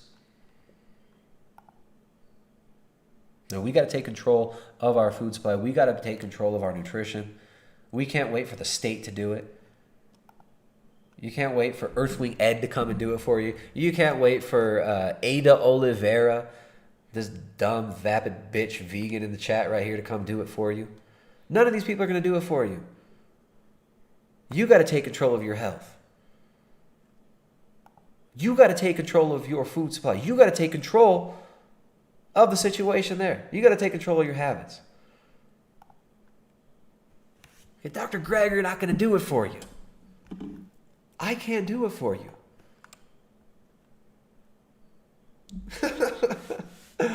You have to do it yourself.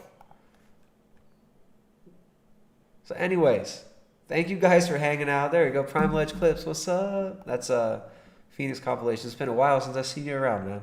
I hope all's going well over at the university with you. But yeah, it's been 3 hours. It's been 3 hours now. We gotta cut this one off. You know, YouTube would crush this channel. Would crush this channel. This channel would be gone if it weren't for you guys sharing these videos. If it weren't for you guys sharing these with your friends and family, sharing these on other platforms, sharing these through Twitter, Facebook, whatnot. Share these videos so they get out there. YouTube will not. And thank you for the support, guys. Do a stream either tomorrow or the next day. But I'm out of here. Take it easy, guys. Go out there in the real world. Take the freaking face diapers off. Nourish yourselves with real animal foods. Nourish your children. Tell your kids the truth. And quit being afraid. Don't let these people terrorize you into submission. All right, it's time to stand up. There's nothing to fear. There's no worldly things to fear. The only thing we should fear is God. And not in the way that these people want to make you fear them. Right? They want to use fear as a control mechanism. They use fear to terrorize you, to get you to submit. That's not how God works. Right? Who is it that uses that uses lies, terror, and fear to manipulate people? Who is that? Is that a godly thing to do? You think? Who you think does that? So stop being afraid. Stop letting these people put you in that fearful state. Take off the face diapers. Hug your friends and family. Spend time with your elders. Get out there and live your lives, guys. I'm out of here.